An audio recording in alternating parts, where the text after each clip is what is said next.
broadcasting, are No, we're not. No, we're not. I'm on it right now. Notice. God damn it. Son of a fucking.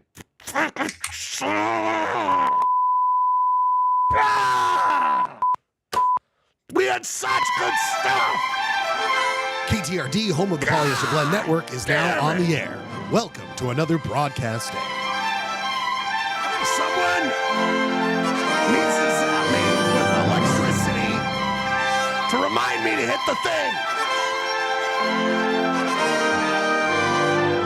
Well,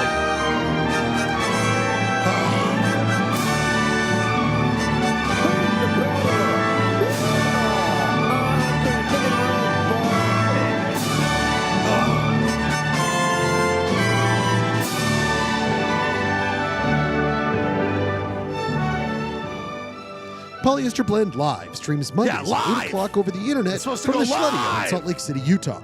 It's also simulcast from UHF station KTRD, 299 megahertz frequency from Hastings Dip in Utah's West Desert. if I click the button, As Polyester Blend Network and KTRD starts its broadcast day, we ask you to join us as we dissect, try to understand, poke fun, and also share our love of this strange Utah existence. But before we get... oh, gentlemen. Let's just say this, Ryan. A lot of people are now spared of that phlegm story.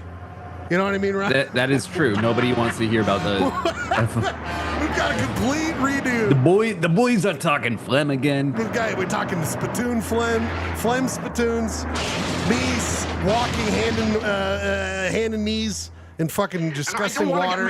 So it's a redo, Ryan. You know what it is? It's a mulligan. It's a mulligan.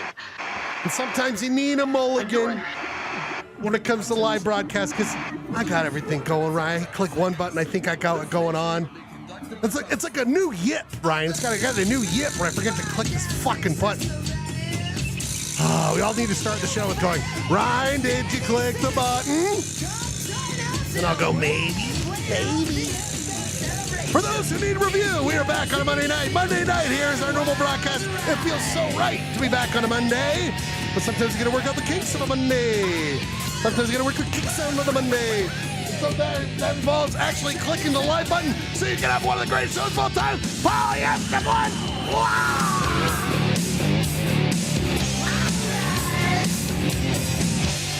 Pauly Shore.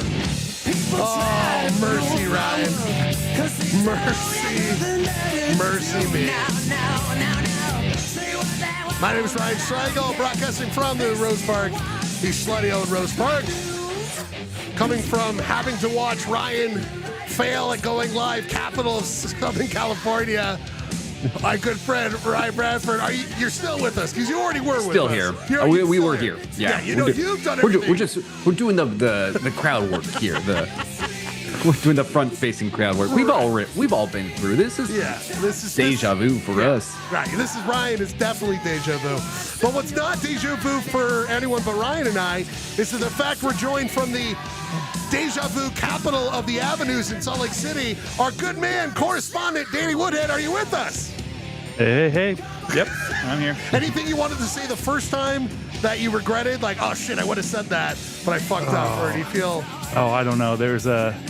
No, I'm pretty happy with what was not broadcasted, and it was good. It was gold. God, that was. I know, Danny. What you said is maybe the greatest thing. I'm so sorry. What you said.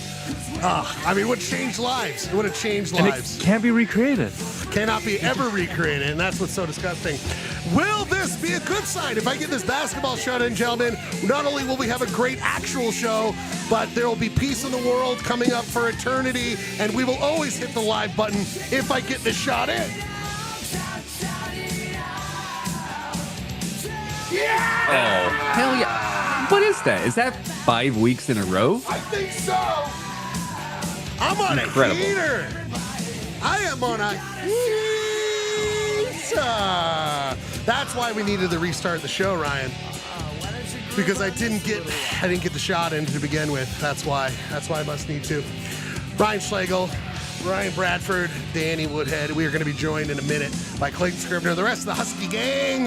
But if you want to know more about Polyester Blend and all that we're up to, don't forget to join us on Instagram. That's right, I posted again today, as we always do. Follow us at Polyester Blend Live. I mean, who cares? It's just nice to post somewhere, Ryan, you know? I don't know. There's social media. I have an idea, Ryan. It's coming soon, coming next week. I cracked the code on how we're going to do the mailing thing, where we're going to use the U.S. Postal Service as a part of the show, Ryan. I cracked the code. I'm all ears. Yeah, more to come on that. More to come on that. But go check us out. Polyester Blend Live on Instagram. People, we got a huge show. We've already stalled so much time, so much goddamn time here tonight by my screw up, my hijinks, my problems. Well, we were going to get to this, and I do want to talk about this, is that before the show started, you can see behind on Danny Woodhead's wall. Danny, say something.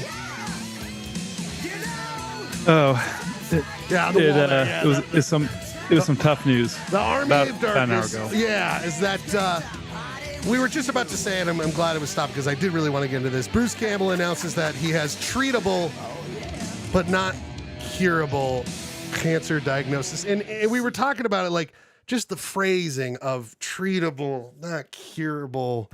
It just, I mean, he's right. It hurts. And what we were about to say was Ryan and I went to high school together and we made movies together and we were highly, highly influenced by Evil Dead. In fact, we made a movie called what, Ryan? Evil Foot. We made Evil Foot 1 and 2. We made Evil Foot 1 and 2. We blew up stuff. It was fantastic. But Ryan, you were about to talk about Bruce Campbell, and then I want to hear what Dan has to say. Yeah, I was sick. I was weirdly very sick over the weekend. So I went through and I mean weirdly, just because I wanted to die on Saturday, and now I feel like I'm 95% better. It's like the body aches. Just like I did not want to talk. It hurt to move. Well, what do you think it was, Right? I don't know. I mean, are we still testing for COVID now? Is it COVID? It could have been COVID. Could have been COVID. Probably could have been the flu. Could have been the flu. Who knows? Could have been the flu. Whatever the case is, I'm feeling good tonight. God bless. I mean, not all the way better. I still have a little bit of cough, but like compared to Saturday, I'm much better.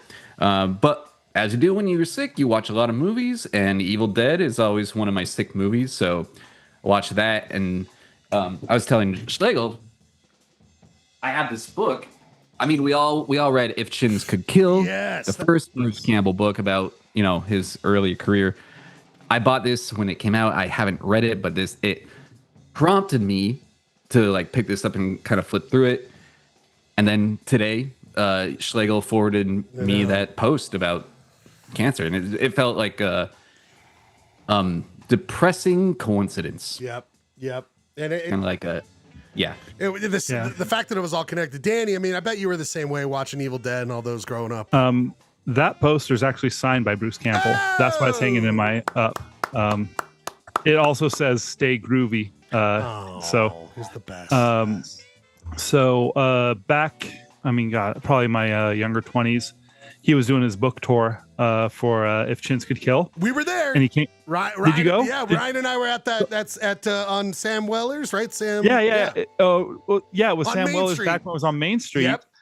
I went, and we were all there together. I don't know if you remembered, but instead of him talking about the book or anything, all he did was talk shit on Orrin Hatch for like 30 minutes. I don't remember that because I was probably too dumb. I think didn't we show up late, Ryan? We might have been late. Now that I'm recalling, it was good. But I got a whole slew of things signed. The action figure, the poster, I've got the book, obviously. So amazing, amazing. Danny, do you have your headphones? Because I think it's the bleeding in. I think it's the speakers. Am I bleeding? Yeah. Okay. If you have headphones. I'll see what I can do here. Speaking of bleeding, this guy who's bled the love of the wonderful Bruce Campbell for some time. He is, of course, the host of Jeremy's Jeff Guay Movie Talk. Jeremy, your thoughts on the great Bruce Campbell, and did you hear about this earlier today? I did. Janine and I were also at Sam Weller. That same event, yeah. Look at this. Is all the Polyester Blend first formula. I mean, Clayton wasn't there, but come on, where's Clayton right now? I mean, we were. That was what 2000. Was it pre 9/11? No, it had to have been post 9/11. 20. It was post 9/11. I remember Brent Soleil, who was one of my writers at Red Magazine, was there too. So I'd put it in like 2001, 2002 would be my best guess. Or you could look up when If Chins Could Kill came out. I was just gonna say, yeah, when did that come out? Anyway, what are your? While I looked that up, what are your thoughts on the great Bruce Campbell?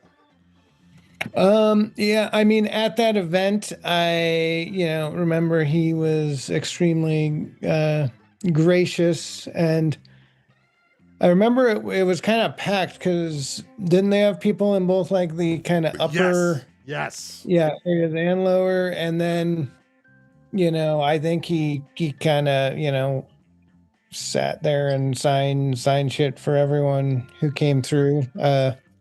He was so charming. I remember I asked one of the dumbest, like, what do you recommend for a filmmaker wanting to meet, some stupid fucking question. And he didn't make me feel stupid. He's like, just, work hard, all the normal stuff, but just he didn't make me feel dumb. He was very supportive, and he must have gotten that question 300 times that night, but I thought he was so charming. Ryan, do you remember what he said to you when you got him to sign your book? No, I don't. My memory of that is like, I think it's mixed with like things that I've heard other people say. I mean, I for some reason remember more when we saw his movie at the Broadway, the one that he made, The Man with the Screaming Brain, and he was there. Oh yes, I forgot about that. By the way, we're talking about how Bruce Campbell has cancer. Yes, Podfather. Boy, glad we're here with some. Just gonna be a fun. I know, Clay. Show, boys. It just came. It started. That's the best news of the day, really. Oh, Jesus. Clay, were you a big Bruce Campbell guy? Were you an Evil Dead guy, or was that on your radar? What's that? Bruce Campbell and Evil Dead and all those movies. Was that on your radar at all? My brother is a huge Bruce Campbell guy. Yeah. And so, he would always, try to get me to jump in that world. Bubba Hotep and all that jazz. Well, I let's just say it was respect, but never a full dive. Well, and I actually remember him. I remember when Evil Dead we saw in high school. I didn't watch it until high school. I was an Adventures of Briscoe County Jr. guy. I loved this show and was so sad they only did one season. Well, but one of those weird seasons where it's 27 episodes. That's insane. Did you ever watch this, Ryan? I fucking loved this show. Bruce, like, I remember in that book, like, Bruce says that this is like his favorite role, his favorite like acting role that he's ever done. Because it was like an Indiana Jones Western, where it was like science fiction, history. It could kind of go anywhere, and I loved this show. I thought it was. Did anyone else watch this show, or am I by myself on this one? I don't think I ever saw any of it. It was great. Anyway, go check out. I wonder how it holds up. I'd love to watch it, but. In fact, I think it was a straight up, like, we're just going to do Indiana Jones. But anyway, just sad news because he was so important and he just made, their whole crew, Sam Raimi from Michigan. And I always loved that because my parents' connection. And he was just, I don't know. He just is one of these guys who maybe didn't have the exact career he wanted, but had a whole career. And has been nothing but charming and nice to his fans. He knows where the bread is, what is it called? Where his bread is buttered.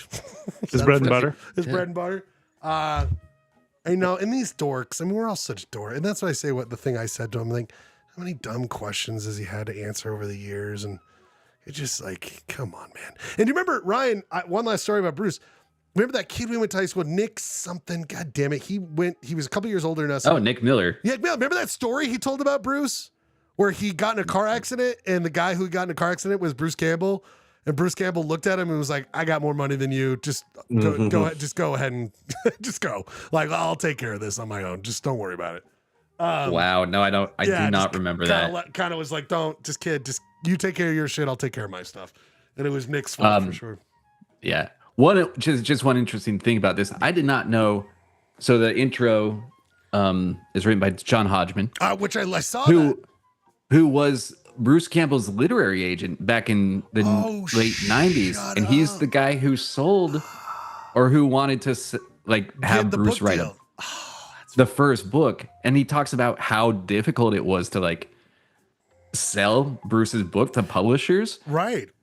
Because they're like, nobody's heard of him. And he's like, just come to one of these events, like one of the events that Bruce is doing. And You'll see there's a market here for this shit. Yeah. Yeah. Oh, unbelievable. Anyway, in a continuation of like, let's just keep the horrible shit going, everybody. Let's keep the horrible shit going, which may be the theme. It's not any more unofficial, just the official theme of tonight's show is keep the bullshit going. But to have fun together here tonight, we've got a full schedule. Clay, we got your segment, Utah Cities quiz, baby. We're doing a little Utah Cities quiz tonight here. We got topics. We're going to catch up. Music to my ears. We're going to catch up on the votes are coming in. If you haven't voted yet on the round 4 of the Jingles, if you haven't voted yet, go do that. I'll put the link.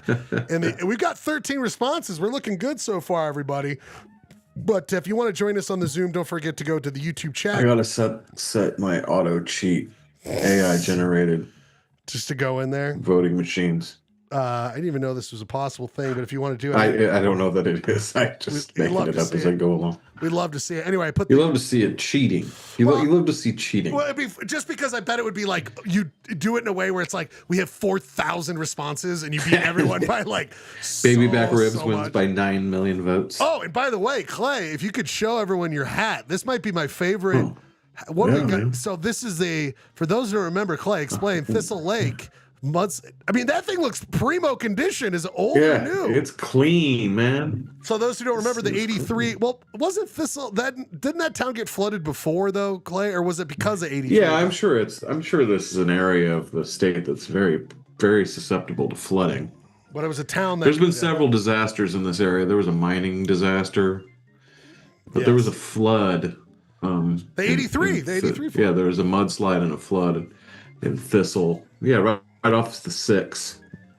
Yeah, right when you leave Spanish Fork Canyon. Yeah, Spanish Fork Canyon anyway, like fucked some shit up. I'm sure this was probably a hat that was for sale in the Soldier Summit gift shop. That's what I'm guessing. Probably in the 80s. And it was sitting in someone's closet for a long time. All I will say, Clay, is I don't know if it's just you or I, but I feel like there's 10 people where I'm like, that is the coolest fucking thing I've ever seen. Everybody else is like, you are one of 10 people. What are you talking about? And I found it at Savers in West Valley City, baby. So I forget. I have not been thrifting. Sometimes you just get lucky. I used to go thrifting 2 or 3 times a week, Clay, back in the day. 2 or 3 times a week. Well, that was the thing. I was like, my friends, got some, we'll talk about it later. Right. I got some really terrible news this weekend. And like, my friends were like, do you want to go thrift store shopping? And normally I'd be like, ugh, I used to do that. And like, isn't it always all picked over because eBay and all that shit? It got ruined, yeah. Yeah, it's got ruined. You know what? I showed up and it's like, no. It's not all picked over. We thought that, Clay, right? We think it, but it's like, no. You go there and maybe 99, there's still gems. I bought like a really sick cooking pot. I bought this hat. I got a sick members only jacket. You know what? Thrifting. They're still good. They're still gems. You found members only? I found members only, baby. You the last one? The very last member. one. The last member. The only member to get one. The final member. I've got a leather members only jacket hiding in the closet that just doesn't fit me anymore. It's a little too tight. Like, damn, it's so dope. That's the deal with all my clothes these days, my man. Speaking you gotta be a little svelte. You can't be schlubbed to be a member. Can't be schlubbing it up if you want to wear these things. But speaking of schlubbing it up, we have a robust, full packet of calendar months. Because, of course, people, it is a new month. It is March. And this new segment in 2026, I went to calendar.com and found the dumbest calendar I could possibly find. Of course, the Stone Sloth calendar that has a motto every month. Ryan, you were so in love with it that, of course, you did what, Ryan? You did what? Oh, my God. I bought the same one. And so I put my... Okay, never mind. Well, I'm just going to wait to see. So what we do every month, this last month was BTW, bring the weed, everybody. That was the motto for February. I will now reveal what the motto for Stone Sloth is right now in the studio.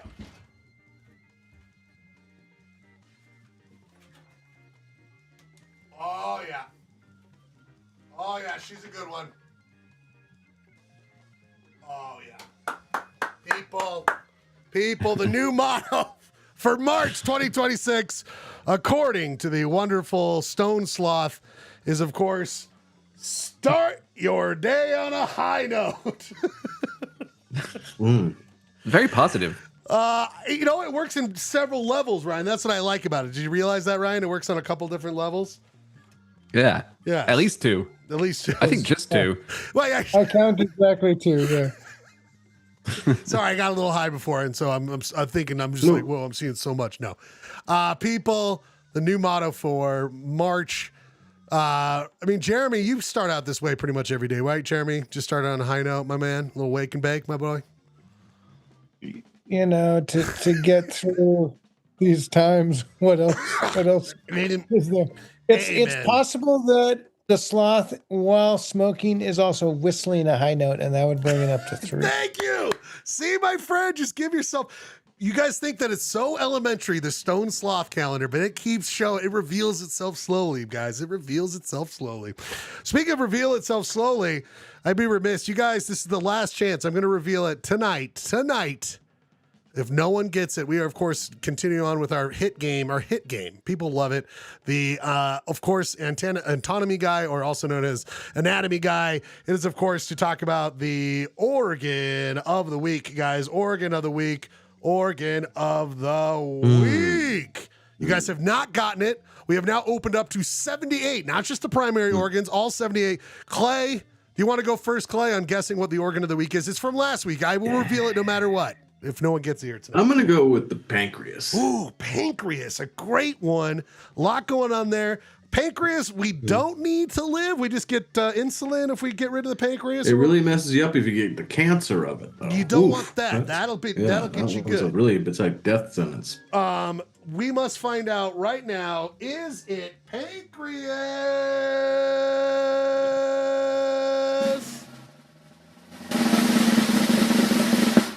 Oh no. I'm so sorry. Ryan, you heard him say pancreas. What do you think? Is it, what is the organ of the week, Ryan? Organ of the week?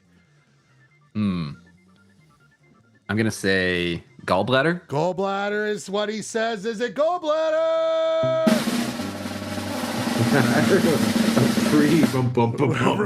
Reversed order. I just was so excited to get yours out of the way. Danny, you haven't had a chance. Maybe 2 weeks ago when we did this, Danny. I can't remember the last time you were on the show. Organ of the week, Danny. It doesn't have to be one of the primary organs. All 78. What do you think it is?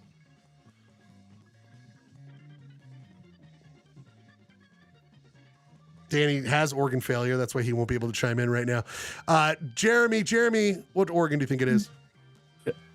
I think he thought he was talking to us. I was talking, but he was building up this whole organ release. Okay, Danny, go ahead. I was going to ask: are these general organs, or they according to the? You can go check it out. There's a Wikipedia page, and it says there are 78 organs. Go to the organs of the human body. You know what? I'm going ovaries then. Oh, nice, very much. We respect, because these are all there. We want to. Is it ovaries? Oh no, it's not. I'm so sorry, Jeremy. Our last go before Gerke. In fact, if Gerke doesn't get it, I will reveal it here tonight. What do you think, Jeremy?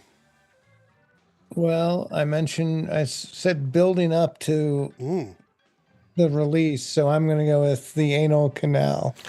Interesting. I don't know if that's an organ. So it is on the list. I'm looking at the list right now. Why do you think it would be that, Jeremy? Why do you think it would be that? Well, I'm picturing Ryan Schlegel looking at a list of organs and saying which one should I pick? And it's right there at the top of the alphabet. So yeah. Near the top of the alphabet. Is it anal canal?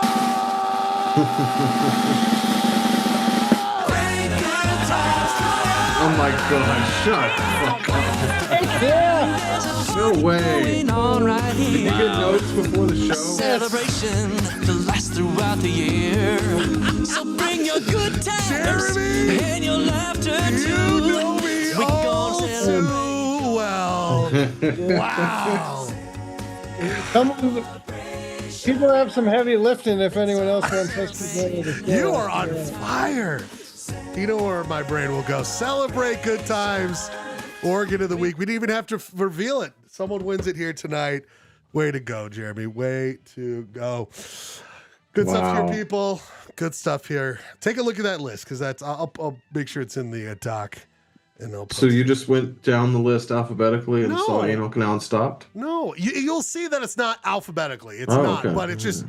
I think that Jeremy rightfully saw my eyes go bing, bing, bing, bing, bing, bing, bing, bing, bing, to anal canal, and he was right. He just knows. What's that canal? The canal really? That's exactly. It's not just anal. It's the canal, and it's just like let's take a canal. Let's take a nice one of those Italian boats. You're you're in Venice. I'm in Venice. Oh, Zamblania! And just going through my canal, seeing what I ate last week. The good stuff, people. The good stuff is here. Let's jump up to let's get this out of the way. Let's do this. Get out of the way. Brought to you by Robert Gerke doing the work here this week. Oh, no. You know what it is? I wanted to get to this. You brought this to my attention. Is it time for a polyester blend road trip, people? Because the sweet childhood love of mine have announced that they will be performing. Oh yeah, I sent you this text. Were you already planning on covering this? Well, because we're going to jump into it. People, it's time to go for a little point of Polyblend. God damn it, that was the wrong one. Time a little point of Polyblend. God damn it, point of order, everybody. Point of order. Yes.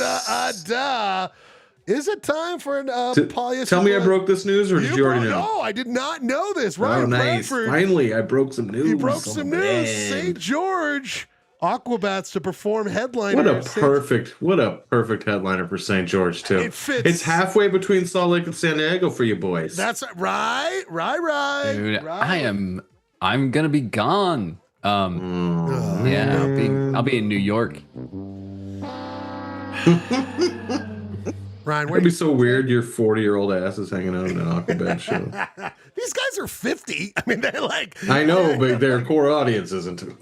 Their core audience. I mean, I think to be fair, the audience for Aquabats is 40 to 50-year-olds and 13 to 6-year-olds. So we would totally, we'd fit in. We would fit in on the upper side. Chubby boys with beards are going to be just fine. They're going to be well represented. Well represented at this concert. I mean, I don't know. Maybe the Yo Gabba Gabba population is want to be a part of it. Okay. I read some stuff here. A popular band for 3 decades. 3 decades? I don't know about that. Speaking of, they're just really filling out those costumes. I know, but also I kind of like the belt brings it in, Clay. You know what I'm saying? It's cinch it in, City. boys. I'm kind of into it. I'd go see him. Who am I to lie? Of course I go see the Aquabats. April 3rd. All right, maybe a road trip. Still having fun. What are they playing? Are they playing at what are they playing at? What's the name of the venue? I don't know. Just the headliner of the. How much do you know about the St. George Art Festival? Arts Festival. I'm sure it's edgy. Clay, I was going to say, what do you think about that art, Clay? Over under how many pieces you'll walk away with at the St. George Art Festival? I mean, God bless them. They might be just perfect. We might just be great. Well, considering some of the controversies coming out of St. George the past couple of years, I'm sure no dancing. Mighty cleansed. What were you going to say, Jeremy? Oh, I was just wondering. Well, 2 questions. One, how many booths overlap, like percentage, from the Salt Lake Arts Festival? And then the other question is, does Schlegel still have his Aquabats costume? Oh, that's a great question. I mean, they're tucked away. You know that kind of Simpsons gag, Jeremy? If I were to have it, if I were to put it on, it would explode into it. Like it would no longer be fabric. It would just be dust. It would just be so tight on me. I wonder, that would have been stupid. The belt, Ryan, why would I have gotten rid of that belt? I put so much work into that belt. I don't know. I don't know. But you're absolutely right that it's the same group. Because all these art festivals they're on a tour right now of the West. And they just go from town to town. He's going to join us in a second, Robert Gerke, but he wanted to make sure we all saw this, and I appreciated it in this point of order. Gentlemen, I don't know if you saw this. Is there audio? I'm sorry to interrupt, but I just want to, before we lose track of what Justice Sotomayor is talking about, one can ask whether the habitual drunkard statutes are sufficiently, the how and why is sufficiently analogous. One could also ask, though, more basically, whether... Guys, this is the Supreme Court. Supreme Court Justice Neil Gorsuch discussing classic drunkardness. This defendant would qualify as a habitual user. And I want to explore that before we lose track of it. Habitual drunkard, the American Temperance Society back in the day. Keep waiting for him to bring up the blend. The new standard. Day only made you an occasional drunkard. We have to remember the founding era if you want to invoke the founding era. Is Kavanaugh just in the corner sweating bullets or what? Dude, I was just about to say, when's Kavanaugh going to be running? It's like, no, those are drunkers. Squeeze gonna hate this. Squeeze! Hide the bottles! You just hear like click, clink, click, clink, click, clink as they get rid of it out of his chamber. Drunkard, you had to do double that. That's okay. 8 classes. John Adams took a tankard of hard cider with his breakfast every day. A tankard, good man. A tankard. Who fucking says that, Clay? A tankard. Neil Gorsuch. Neil fucking Gorsuch. James Madison reportedly drank a pint of whiskey every day. Oh, and he says tiny James Madison. We'll get to Ryan. Yeah, I could do a pint of whiskey every day. Madison drank a half pint. Yeah. Hey, yes. Just because we're on this topic, yes, I think we need to do a Winston Churchill special. Oh, you've where we have to take the this. Winston Churchill challenge. I would feel basically so you gross. eat and drink as he did for 24 hours. It is insane. Have you looked at this, you guys? It's like 2 bottles of champagne on top of other stuff. Daily. It's crazy. I mean, that can't be that crazy. Let's see. I mean, hold on. Now I want to see. I'll see if I can find this, the list of it. If not, someone find it, put it in the chat. Holy Jesus God. But he did have a nap, which we got to remember. That was important, I think, to the whole thing. Anyway, but let's keep listening to our fair justice, Neil Gorge, who represents us. Thomas Jefferson said he wasn't much of a user of alcohol. He only had 3 or 4 glasses of wine a night. Okay? Are they all habitual drunkards? Are they, Clay? I did not realize he speaks like this. Are they? Well, yeah. Are they whiskey? I mean, Clay, I'm gonna fill up one whole page on the soundboard of just this. This habitual drunkard. Habitual drunkard. A tankard of whiskey. Who would be properly disarmed for life under your theory? Anyway, 5 minutes of this business. I know we could probably enjoy all of it, but definitely. Ryan, what's he doing? Ryan, last time he drank Call my first witness, Pete Hegseth. When's the last time you had a tankard, Ryan? A tankard? I just had one. Hello. Just before the show. That's why you're feeling at 98%. If you guys were tankards, last time I heard that, like, really that expression used widely was, what was what's that place that place used to do bingo? They used to sell tankards. Oh, at Proper Brewery? Or no, downstairs. Oh shucks. Oh, what tankard is this? Tankard is yes, of course. This is schooners were shucks. Yeah. Schooners. Oh, schooners. My bad. I stand correct. A tankard was just the classic. Yes, that's yeah. You're on a fucking boat, and you you lift it with your thumb. Yo ho ho, and yeah. Danny, last time you had a tankard? Oh, I don't know. 1778. When I found out we were having twins. Hello. I need a rib shot. Schooners. God damn it. Does those shocks still exist? They still serve schooners? Yes, it does. Yes, it does. They asked me to come back not too long ago, and I was like, sorry, got the blend. I did find the Winston Churchill challenge. Send it to me. Can you put it in the Zoom chat? Yeah, it's a Reddit post. It's nuts. It's Oh wait, I think I found this too. Hold on. It's 747 or 740, 20 milliliters of whiskey or of scotch.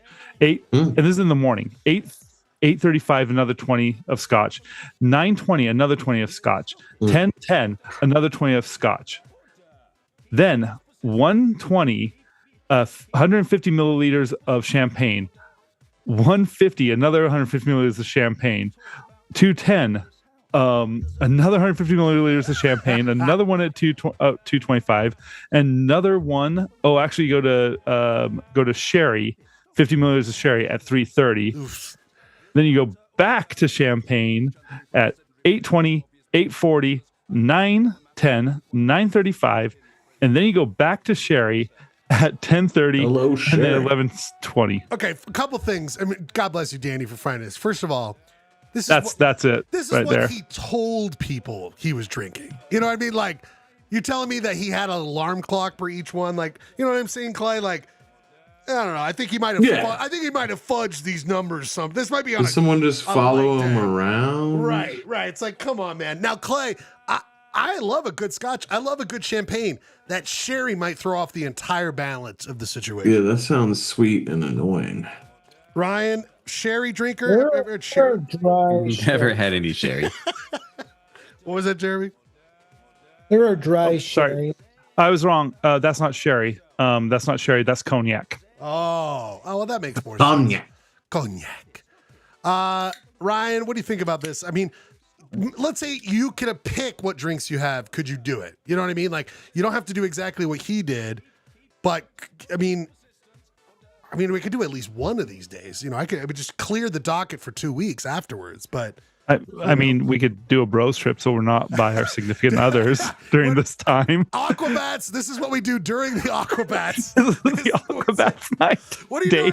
What are you doing at the St. George Arts Festival? The Winston Churchill drinking game. Is that weird, everybody? Is that weird to do? I don't understand. Hey, 13-year-old. This band played at our high school. We will skank on the beaches. We will skank I just- in the town square. We will. By the way, I just drank 2 bottles of sherry. Oh, I'm sorry. That was cognac. Blah, blah. You guys watching some Yo Gabba Gabba? Yeah.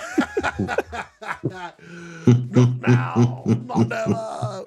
But you know what? Hey, guys, at the end of the day, motherfucker, this is how World War II was won. Okay, guys? This is how World War II was won. So we laugh. People, 948 here at Polyester Blend. We got World War III coming, so we might as well get drinking. Oh, damn. Well, on the plus side, if World War III is happening, at least they're not bombing the shit out of the champagne fields anymore. So hey. we got that for us. Going for us. Yeah. Oh, Jesus. We live in the dumbest times. People. Okay, I got that. Let's go to it. We've got just a couple. We got one more segment here, and then we'll get to. Actually, let's do. No, we'll do that after. Let's do this, people. Let us go to memories. Memories this week. We start off. I mean, of course, the news happened.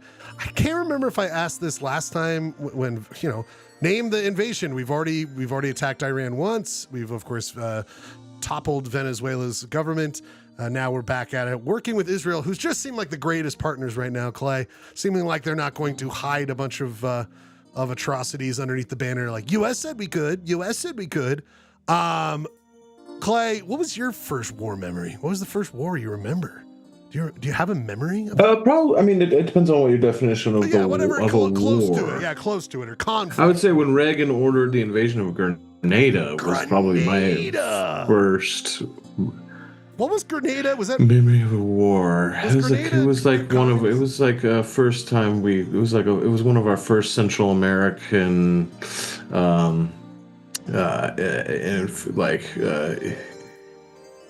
one of the first times we went in and did some Central American malfeasance under the Reagan banner. Which would be and we went from there. What's that? Which would be a staple. And I the thing too, Clay, is we talked about this after Venezuela came in and took away. Mm-hmm. USA has been fucking with South America and Central America for a good old long time. Sure. We have been doing that for and then you got to good count long CIA. time. Absolutely. But of course, that was all just a couple missiles and stuff. But of course, nothing compares to when, the Gulf War and when Bush was Saddam was saying we're going to get the first one. Wait, is Grenada? The first Gulf War. Is Grenada not Grenada anymore? What is it now? I don't know. No Grenada anymore, no. No, that was that government of Grenada. Okay, so it is now. It's still Grenada. It's not that Grenada. Danny, first memory of a war, my friend, or a conflict? Desert Storm. I was trying to. I feel like it was wrestling that got me. That I feel like WCW tackled. Or it was very patriotic at the time, and I think that's why I remember it. But I don't know, Danny. Do you remember? Was it news or what do you remember? It's Desert Storm. Desert Storm purely because my cousin was in the Air Force. See, and I didn't have any. I didn't have any military in my family. Ryan, he was fresh, graduated out of Air Force, the college. That brings it home very quickly. And he was flying the C-130s. So Jesus Christ, that's so fucking nuts. Ryan, your first conflict, was it in the Army now with Pauly Shore? Was that your first memory? Dude, I was just gonna say Hot Shots Part 2. oh god, that's such a good movie. That movie is really good. Arguably better than Hot Shots, the original, I would say. I mean, that is kind of how I learned about Saddam Hussein. I agree, Ryan. Probably Naked Gun with that whole table of the baddies of the world. You know, that's probably how I learned about the Ayatollah. It's a good point, Ryan. Was it really movies that let me into all that? It's a great point. Oh my god, think about it. Leslie Nielsen had like a lot of Ayatollah jokes throughout the 80s. Simpsons like there's stuff in yeah. Airplane, there's stuff in dude, thinking about that, there's some good ones. Yeah, and like it's just such a there was just such vitriol at the time. It's crazy. Yeah. Jeremy, your first conflict. I feel like it was the Gulf War was the first one that I was aware of, but I also remember the Naked Gun scene, the opening of the first Naked Gun movie. You guys are like really making me realize how much the movies, because Gulf War was what, 91, so I'm 6. Am I really that conscious? Like, if I were to really say the first conscious I fully understood what was going on was probably Kosovo. And like that era with Clinton is probably when I was more conscious, the most I was conscious of the conflict going on. But didn't Clinton bomb the crap out of Bosnia? Yeah, well, isn't Kosovo Bosnia? It's the same. I mean, that was same thing. it was we went along on a NATO intervention to try to end the war in Bosnia. Yeah, right. Yeah, and it worked. Yeah, so for the most part, I mean, it ended that. Brought that to an end. I just love how like all of us are old Slobodan. Like all of us are so old to just be like having deja vu with Iraq conflicts or sorry, not Iraq, not just specifically Iraq. I mean multiple times, but the Middle East in general, of just this like which time did we invade? Which time did we do this? I mean, I always go back to the great Adam Curtis documentary before hyper-normalization. Yeah. What was it, Crater Lake or Bitter Lake? Bitter Lake. That whole thing about like, Soviet Union started, after, and just the Brits going in with, trying to make money off of the whole thing. Us with giving out engineering and kind of make dams and all this stuff. But just this never-ending torture that, we've done to these people. And then what, when you do that to them, there's of course going to be, it reflects back onto you. And you talk about the people in your family, Danny. I mean, how many generations of people have been scarred by having to go over there and do this stuff? So anyway, yeah. And the overarching, Clay, you said it perfectly at the beginning. This would be the depressing show. But I asked this next one. Clay. First grandparent memory, Clay. First time you remember your grandparent. Oh my God. Well, I don't have any grandparents that are alive anymore. I only had one that made it to the 21st century. Oh, okay. Yeah, my mom says she never met her grandparents or the fathers. All her grandfathers were dead before she was. All my grandparents smoked, so none of them made it they made it. My eldest grandparent made it 81. Wow. And she died 2001. My first grandparent memory is my grandfather on my father's side laughing at my brother not letting me play the Atari 2600. Because I was just a little fart and I was getting picked on, and he was like, probably loved it, right? Just like, yes, yeah, give it. Because for some reason my grandparents had the Atari. I guess they had the Atari, so like the grandkid would be super stoked to come over and play the Atari. Love it. Ryan, your first grandparent memory? That was in Albuquerque, New Mexico, probably in like 82. Breaking Bad, Better Call Saul. Ryan, your first grandparent memory? I do remember my dad's dad, who died when I was in second grade. But I loved my grandpa on my dad's side, and he was just like a very playful kind of like. He was an oil man, not like a tycoon, but he worked at. Some call me an oil man. I just picture. He worked at Conoco Oil for all his life, and he was like a union guy. Very like respect. But yeah, he would come, and I do remember like he was not. I don't think he, like looking back, I don't think he approved of my dad joining the Mormon Church. Oh, but that's right. When they came to visit, they would come to church with us, and he would just like, my grandpa would just like fuck around with us kids during the hell yeah, during the sermon or whatever they call it. He knew it was bullshit. He was like, fuck that bullshit. He would like color in our coloring books with us and just like make jokes, and so that was my first grandpa memory. I love it. Danny Woodhead, first grandpa memory, or grandparent, not just have to be grandpa.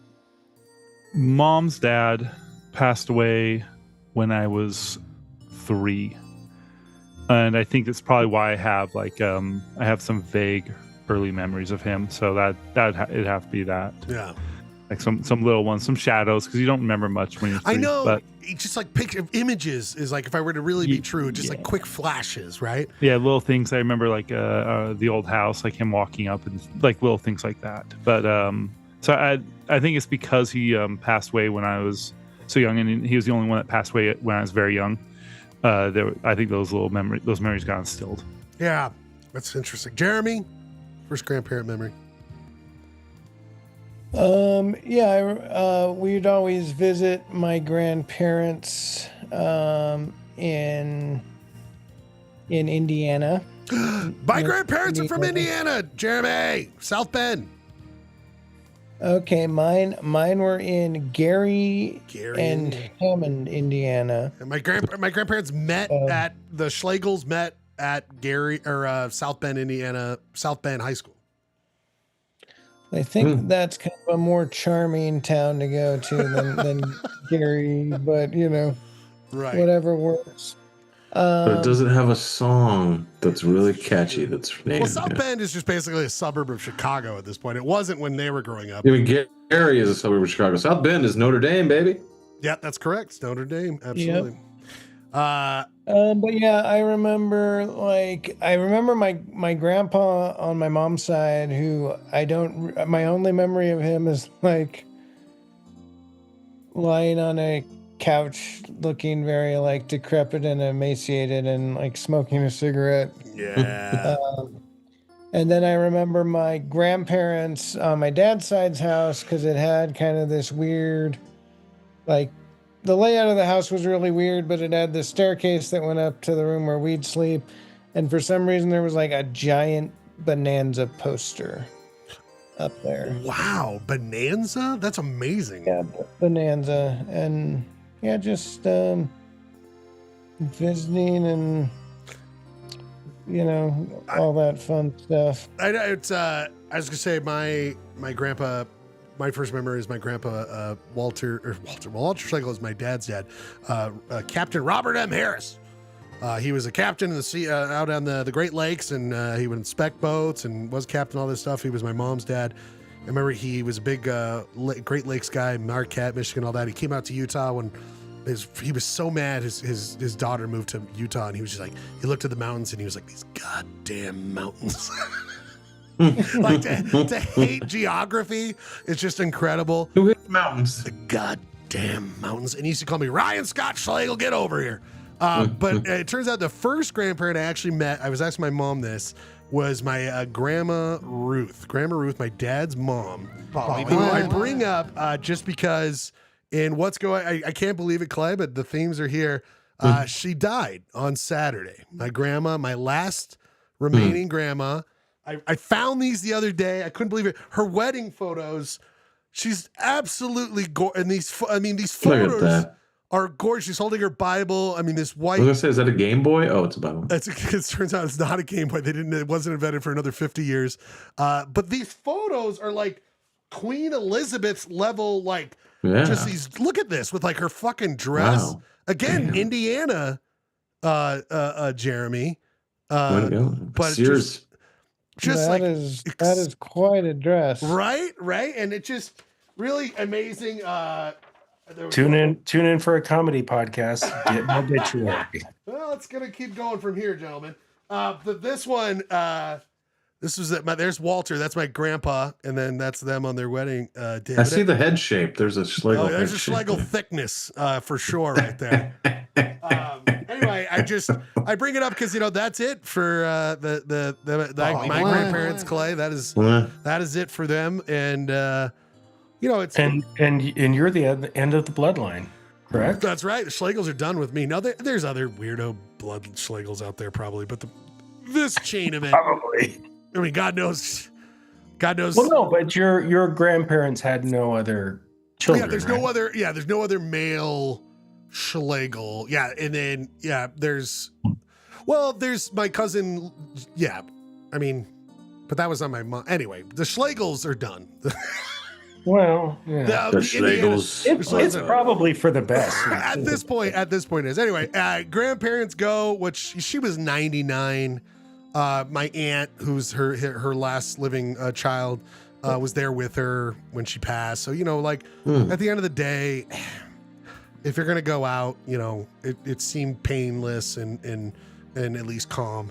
But, we also would be remiss for the first time ever in us doing the show, Clay, that I know of. I mean, I might be wrong, but a friend of the show was on the show. I tried, Clay, looking back through the archives to find, because I know he showed up on the show and gave me suggestions, but in memories, I just want to throw out, we lost Matt Burdick this weekend. First time we've done the show for 6 years. Oh, you couldn't find the archives of when he was up on the show? Because it was in the fall. I remember he stopped around after the first year or so, or it was in the fall. I couldn't, there's no way to search, when he was on. And I went through about 12 shows and I was running out of time. So I moved on. Oh, that's too bad. I'm sure we'll find it eventually. At some point I'll find it and post it. It would be pretty sad to see it right now, I think, anyway. That's a great point. That's a great point. Fresh. But if you want to, I mean, you were the closest, you don't have to, just whatever you want to say. I'll just show the GoFundMe after this, but any memory of Matt, how you want to, Oh man, Matt was probably one of a huge music fan. I mean, this is a music show, yes. He showed me a lot. He showed me this great old country music podcast that I still listen to. That is the most deep cut shit. Yeah. Yeah, if you loved music and he was in your orbit, that dude was like an absolute treasure trove of. I mean, he was a brewer, so I think he just always had headphones on and was always consuming music, and so he was always spitting out random shit and showing me stuff and giving me records and showing me records, and he was an absolute genius with electronics, everything from just like jimmy rigging your water heater to he was an Apple Store employee for a very long time, could fix a computer and everything.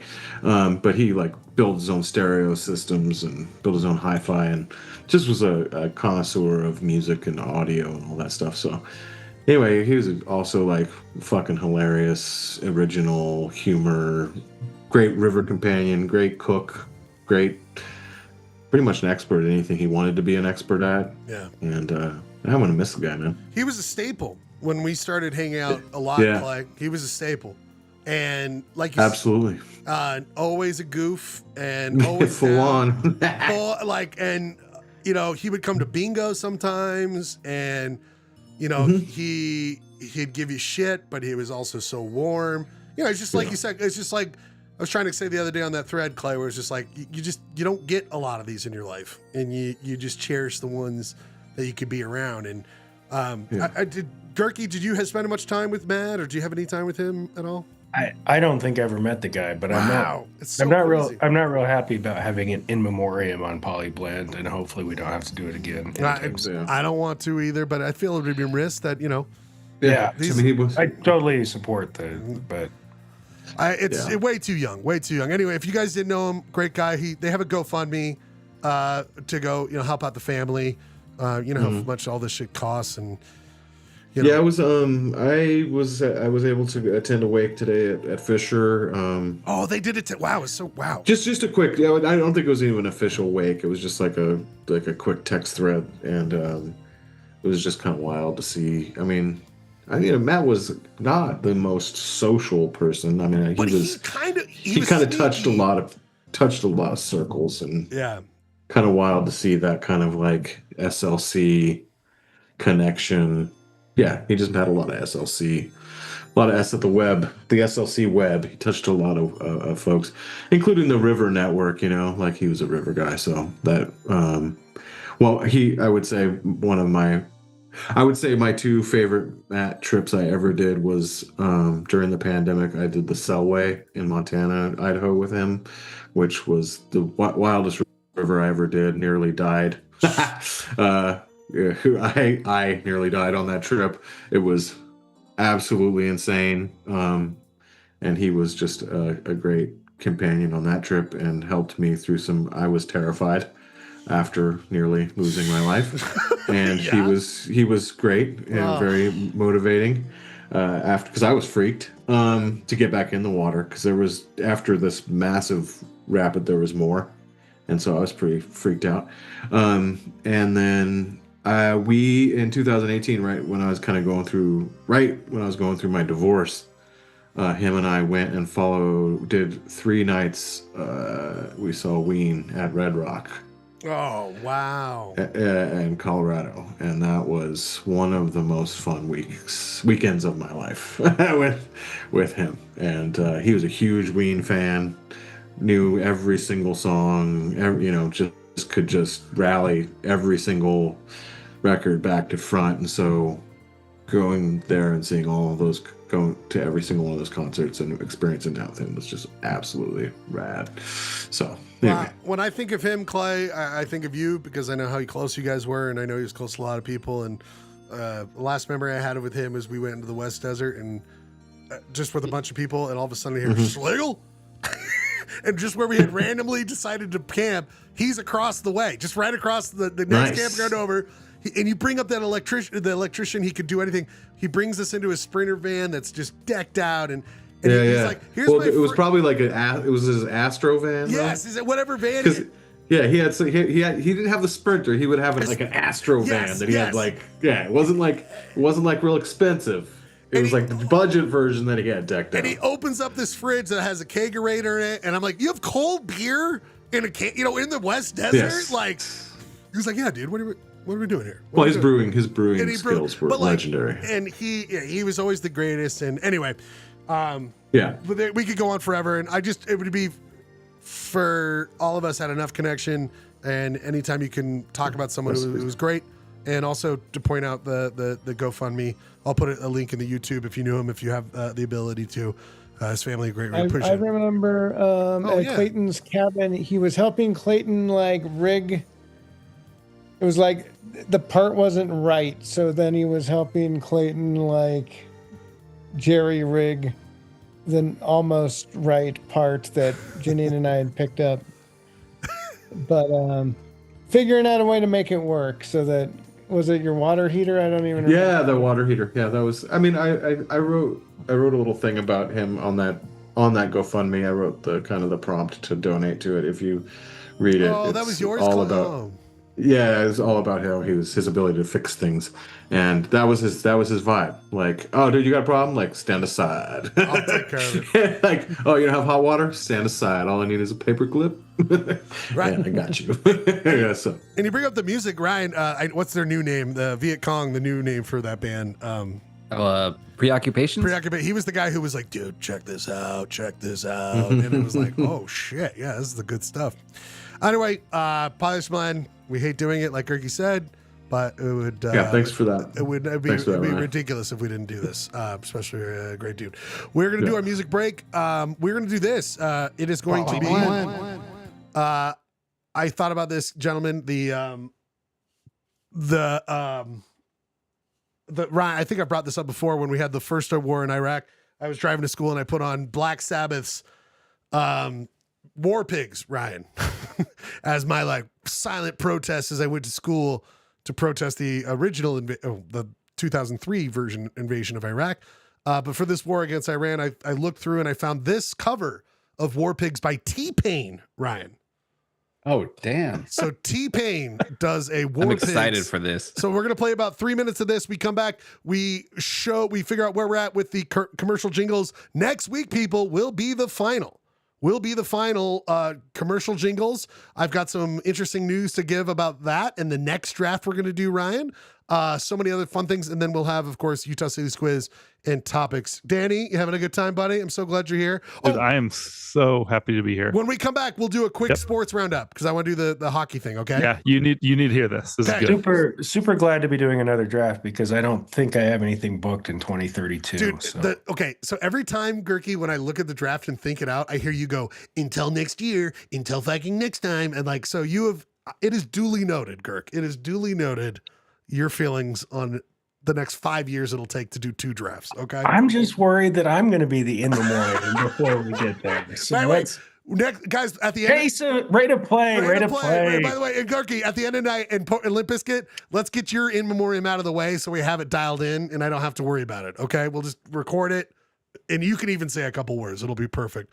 People, fuck this war. Fuck all wars that are unjust and unneeded. Polyester Blend stance on this.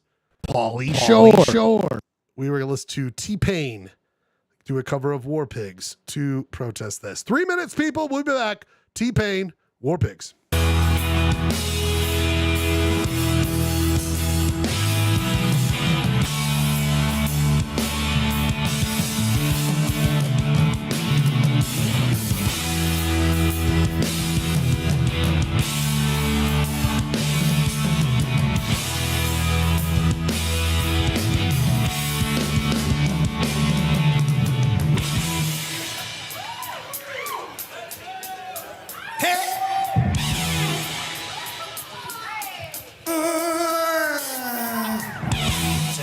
Gathered in blood masses,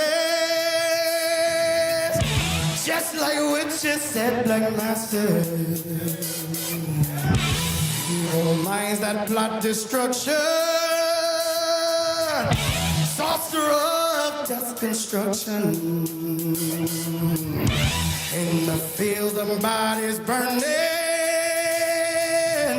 as the war machine keeps turning. Death and hatred to mankind, poisoning their brainwashed minds. Oh, Lord. Hey, hey, hey. Yeah.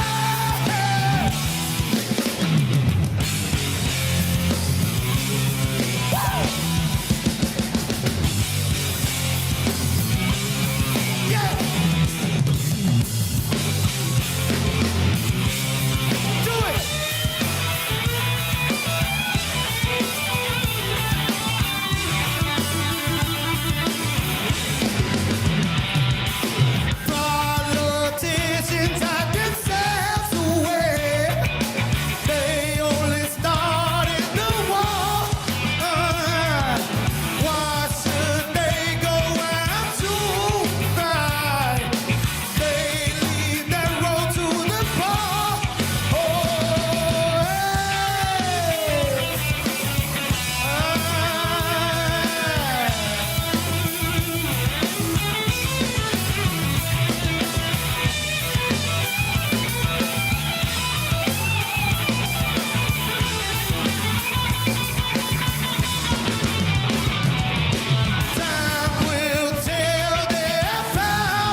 That's fucking T-Pain.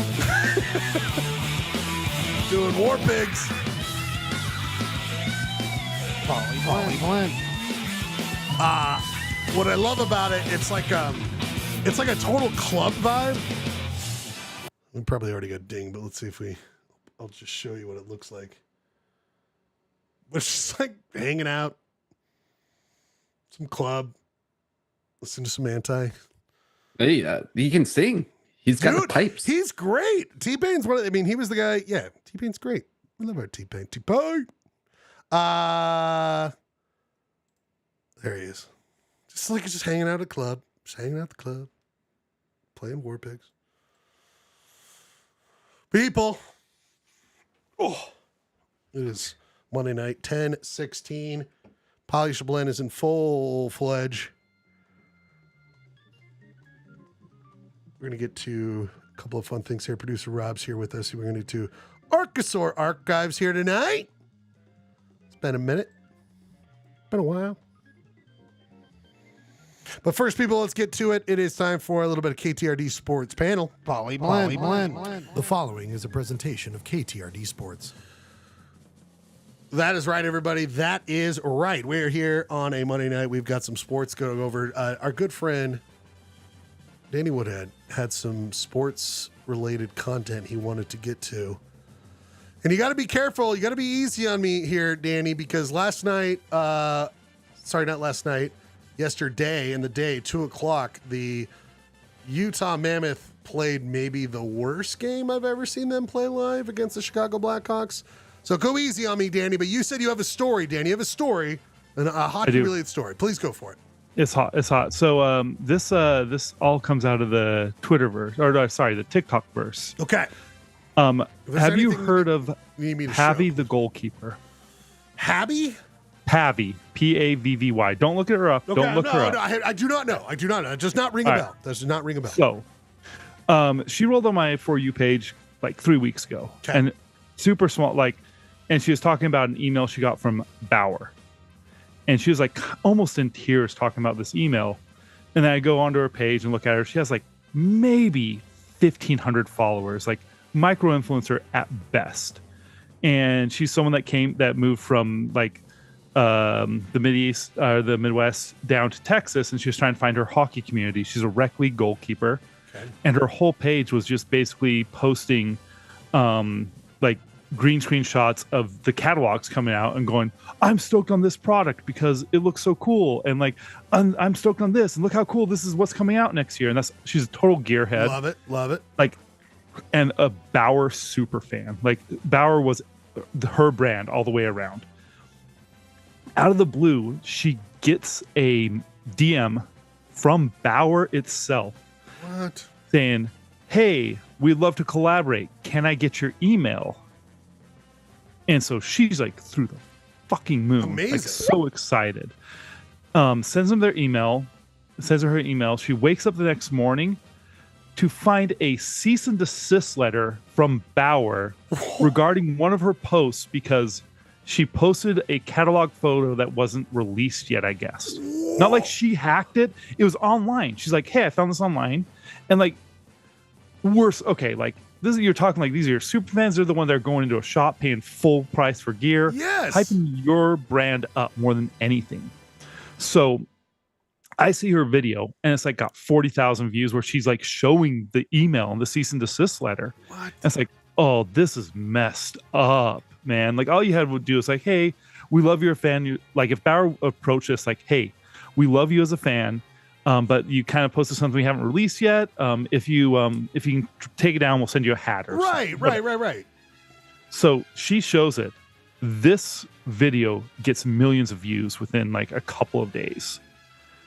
A hockey community around like all of TikTok. Bauer is been for weeks on end now in the social media sphere. Massive damage control. Like, massively. Like, if their top posts they have pinned on their TikTok page is like, we messed up big time. And it just sounds like it was written by everything Bauer's doing is just wrong. And it's like, and it's making things worse and worse and worse.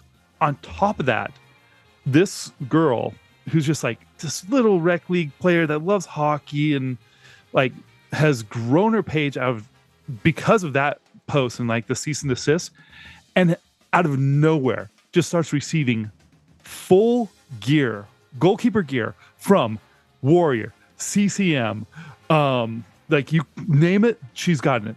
The other day she got shipped a Sharps skate sharpener. Like, what?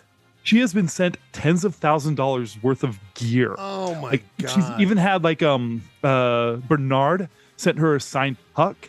Like, it is. It's a windfall of just everyone coming out and supporting everything. Every brand has taken in, like, the way Bauer has like screwed this up and just went, oh no, we got you.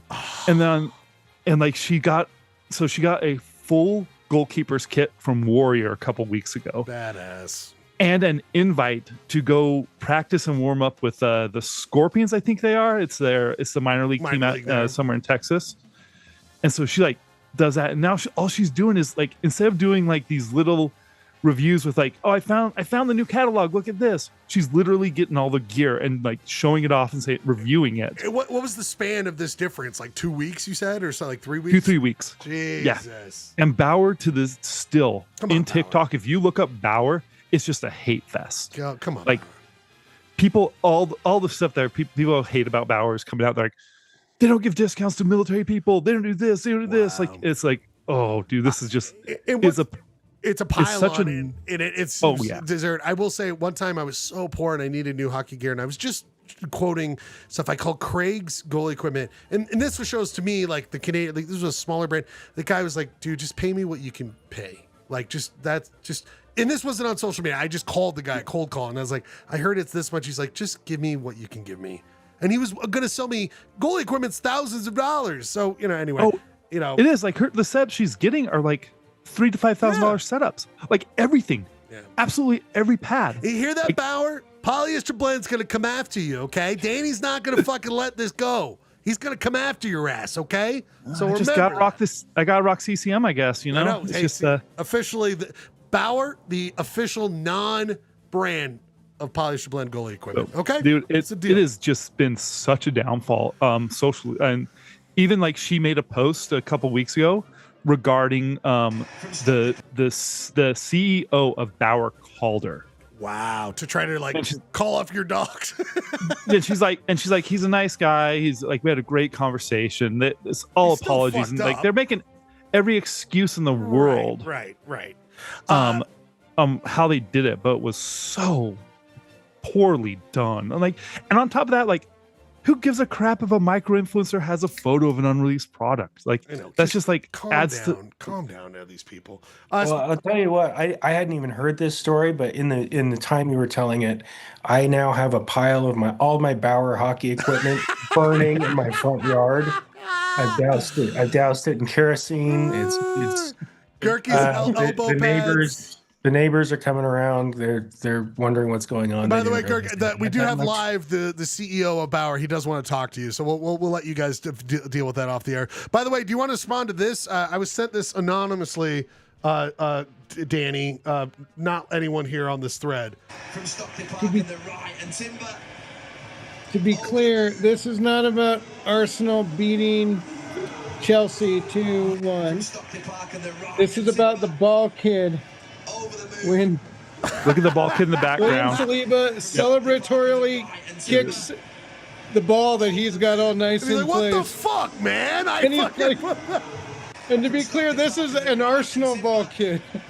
Like mad at his own team. Like, dude, he's not like, yes, we scored. He's like, I had that ball all set up for when someone needs to take a throw in.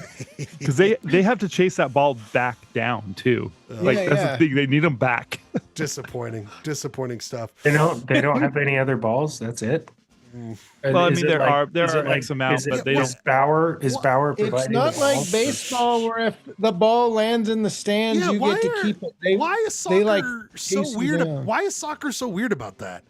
I don't understand that rule. The balls themselves actually have tech in them for goal line technology. But so does pucks, and NHL lets the pucks go. I don't understand. Yeah, and they're hundreds of dollars a piece. Like I don't know how much they are, but oh my god, hundreds of dollars! I don't know, hundreds of dollars. How are the Premier League professional sports? Well, my favorite. Yeah, my favorite thing about the hockey pucks all have you could track a hockey puck, and I'm scared with the data what they probably do, but you could track. I don't know what you would negative this would happen, but any puck that leaves an arena, they have a list at the end of the night and have to deprogram them. If not, they could just be like, this puck is in Jimmy's closet in New Jersey, and we could just follow it for the rest of time with the sensor that's out there. Schlegel gets a puck and then has to bury it in his backyard for 20 years. Until I can bring it back up. Producer Rob, Arkansas Archive, I just want to say. Oh, yeah. Do we want to go to that? Can you do it like, give me like a bridge version, Producer Rob, like a nice quick one for me, my man? I can try if you like. Just a nice tape, 40 million years. We want to hear it. Tight 40 million years. We love. Turkey, that was a good one, man. Well, he's already got a point coming in. Do I get it back? Yeah, he already's got a point. Yeah, that's a good point right there. Remind me, Producer Rob, did you put it in the doc or did you email me? How did you get it to me? Do you remind me? I emailed it to you. God bless you. I love you so emailed it all much. to you on the same email. I love you. Thank you. I just want to make sure because sometimes I have to write it. People, this guy does the hard work of looking deep into the well, not the center of the earth, but deep into the earth. He finds a great archosaur to talk about. He brings it to us all. You can make goofs on it to get points. I think that's about all we need to say about it. Everybody, it's one of everyone's favorite segments is Archosaur Archives with producer Rob. Rob, take it away. All right, this one's hot off the presses. Oh, boy. We're diving right in. Spinosaurus mirabilis, species nova, was a large spinosaurid from the Cenomanian, the first age of the late Cretaceous, about 95 million years ago. It was just described / named for the first time in last month's third issue of Science on February 19th. I hate to interrupt too early because but is it Spinosaurus or is it because Spinosaurus was my name when I was DJ? Already 2 points. Oh, 2 points. Every time you get me to belly laugh, it's a full point. Gurky hates Bauer, hates being not funny. Keep going. Spinosaurus. That's your spinning at the old folks' home. Yeah, Spinosaurus. Yeah. Jesus Christ. The holotype and a handful of other specimens were collected from a couple different sites in Niger in the Saharan Desert and were described by this guy, Paul Serino, who is an accomplished paleontologist who's named and discovered a number of dinosaurs throughout his career and is based out of the University of Chicago. He is 68 years old. Schlegel, will you scroll down a little bit? Absolutely. I'm doing that right now. Let's look at this. Let's look at this skull of this new dino. That looks rad as shit. Yeah. This is some like Jurassic World Rebirth to be cool. like, let's use this. Yeah. I love this. Yeah. Scroll down one more. Okay. Give me one more pick. So that's a part of, okay, it's in Africa. In Niger, so you can see where it's coming from. Wow, that's in the heart of Africa. Wow. So was there like an ancient sea or delta or something right there that it all... Yeah, it was the edge of the Tethys Sea. That's Sea. Paul Serino, the paleontologist. He's 68 years old and getting shots like that with no sleeves. Ryan Bradford, can you believe this? He was a main actor in The Sopranos. Did you know that, Ryan? Did you know that? Unbelievable. Just really... Pauly Serino really feels like... Hey, Pauly. You find those dinosaurs? Here's what you're gonna go. Here's what you're gonna put them. The spines. Here's what you're gonna fucking do. You're gonna go to Niger. You're gonna get those fucking dinosaurs. Okay? Don't fuck me on this. It was great. Yeah. It's like a quarter point. Great work. Thank you. Got the goal. Thank you. Like its more famous predecessor / cousin, Spinosaurus aegypticus, it was a large theropod with a long snaggletooth crocodile-like snout and a large sail on its back. Probably technically like half the size of Spinosaurus aegypticus by weight, but you'd only really notice if they were side by side. The holotype specimen of Spinosaurus mirabilis was about 26 feet long, and the largest specimen looks like it might have even been like 36 feet long. Whereas Spinosaurus aegypticus, its predecessor, caps out at maybe like 46 feet. The most distinctive characteristic of this Spinosaur is the large, weird crest on its skull that, for some reason, Serino wants to compare to a scimitar. Wait, just looked it up, and scimitars are Middle East / North African swords, so that's why. So they're calling it a scimitar-shaped crest. Doesn't look super sword-like to me. But fine. It's more like a claw, I think. Presumably, the Spinosaur lived a life not too dissimilarly from its cousin, but that lifestyle is been under heavy debate for the last few years. Some have interpreted Spinosaurus as shoreline stalkers, waiting and ambushing prey like a giant heron, but more recently in vogue has been the interpretation that they may have been almost fully aquatic, actually pursuing prey underwater. All specimens of Spinosaurus aegypticus have been found in a near shoreline deposits, so either interpretation has remained plausible. But this new Spinosaur was found in a more riparian deposit, maybe 1,000 kilometers from the nearest shoreline, in a river-dense forest, so it seems much more likely to have filled a heron-like niche. Oh, shore wader. That's a gnarly-ass heron, man. Yeah, hell heron. You can scroll down a little more. This is a comparison of Spinosaurus skull with the Spinosaurus aegypticus skull on the bottom and Spinosaurus mirabilis on the top. So like weird crest and like kind of slightly slimmer build in its upper jaw. Kind of like the Beetlejuice good long, faces. weird crocodilian snout. It is a little Beetlejuice, like when Gina Davis. Yeah, pulls when her they face like out. they pull their faces forward. All right, we can scroll down a little more. Whoa! Here's a comparison of the three sail. different specimens. These are three different specimens of the same species that they're calling part of the same species. The darkest one and the middle-sized one there is the holotype, that's 26 feet long. The largest looks like it was 36 feet long. Then there's the little guy. And these were all found in the same area, right, Rob? In Africa. I think the first one was found in the left dot that you saw in that map up above. Right. The more eastern dot, Iguidi, and Jingwebi is where the other ones were found. I think, but I'm not entirely sure. But yeah, you can keep scrolling down, look at more pictures. Whoa. There is not a ton of paleo art of these guys yet. Because it's brand new, and a lot of the paleo art that's out there right now looks like it's made by enthusiasts who are more enthusiastic than super talented, and a lot of AI nonsense. Keep scrolling down. Okay. Taking a couple more pegs here, and then I'll get to the very last bit. Here's one with its Spinosaurus next, both species of Spinosaurus side by side. And a cute little, showing their tails all long and stuff. Real cool. That's rad. And then one or two more pictures at the end here. Oh, chopping on a fish. Yeah, fishers. Their eyes are so small, Rob. Is that like? Yeah, that eye is particularly small. I don't know if I buy that, but because they're trying it's a predator, so it kind of needs to have good vision. Yeah, I was like, what does it just smell the fish in the water? You know what I mean? I don't think that's a great depiction. And then here's a cool. This was me today cool before I really shaved. like this one. That's amazing. Yeah, but I like the speculative whiskers to maybe feel things in the water if it's poking around in there. Brother, I'm trying to feel things every day. I need more whiskers. You know what I mean? I'm just trying to feel something. Yeah, and then the last thing that I just wanted to say, which I think is interesting, is I mentioned Paul Sereno as the author of the paper that named the species, but there were 27 other names credited as authors on the paper. And the third name down the list was a rich man who is not particularly known for his paleontological work, but is more known just as a rich American businessman who threw money at these kinds of things. What? He's also coming to be better known as the guy who probably introduced Bill Gates to Jeffrey Epstein. Wow.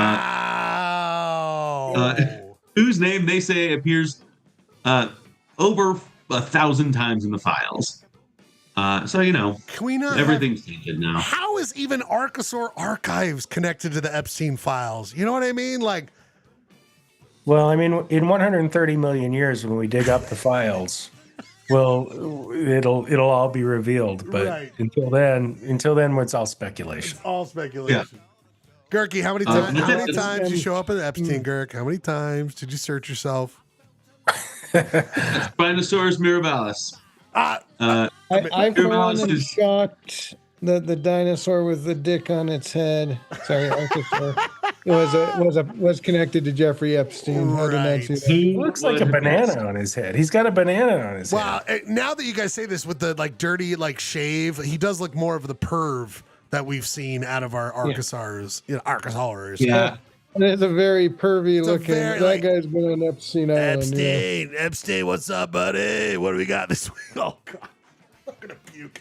Rob, I have a dinosaur related question for Rob. Oh yes. What you got? If that's okay. It's a little off topic from. Is it Archosaur or dinosaur? Because let's be clear. So it's about a T-Rex. Which is a dinosaur and an archosaur. Yes. So I saw a TikTok recently because I do follow some paleontology stuff, which is kind of fun. Talking about Sue the T-Rex, and Sue is one of the most famous complete skeletons of a T-Rex. And it has a ton of holes like throughout its jaw, like these marks. And for years they thought it was like from a battling other T-Rexes, like they're biting each other, they have holes. But they come to find out just recently that these holes were basically a form of advanced herpes that probably ended up killing this dinosaur, where like the mouth was just so like swollen and it eat away. The herpes was so far in the bone, it eat away at the jaw. Have you heard any of that before, Rob? Or is this no, I haven't heard about that. But real animals get real STDs. That's the thing that happens. I mean, I suppose if you have really short arms, there's really only a couple other options. That's true. You gotta go. Do I get another point for that? That's great. I think Gerke won this. For animals that are very teeth focused in their lifestyles. A lot of their socializing tends to be, nip based with other animals. So those kinds of diseases are surprisingly common in the animal kingdom. It is because they actually found strands of it in another T-Rex recently, and fossil they found in which the actual germ or whatever. But I don't know much about this stuff. It's a little out of my wheelhouse, but I found that crazy interesting that they're like, unfortunately, this giant beast that we see are so powerful most likely died of starvation because its mouth was so wretchedly sore that it couldn't swallow or eat or drink. It could swallow. Well, it definitely could swallow. And also, by the way, you'll learn more about that not from Archosaur Archives, but from Herpes Help Desk from producer Rob next week. So you're going to hear more about that on Herpes Help Desk. Gerke's Herpes Corner. That's what I'm talking about. People, we must get to this last segment before we get to Utah City's quiz. It is, of course, the wonderful KTRD Jingles. This is the fourth round, people. The fourth round. We must see where everyone's at. We, of course, have Coach Ryan Bradford. There he is with his cans going up. It's Coach Jeremy. There he is in Indiana, Gary, Indiana, soaking it all in with his big cereals he loves so much. We've got, of course, Coach Clayton Scrivener. Chia. We've got Coach Gerke with his lollipops.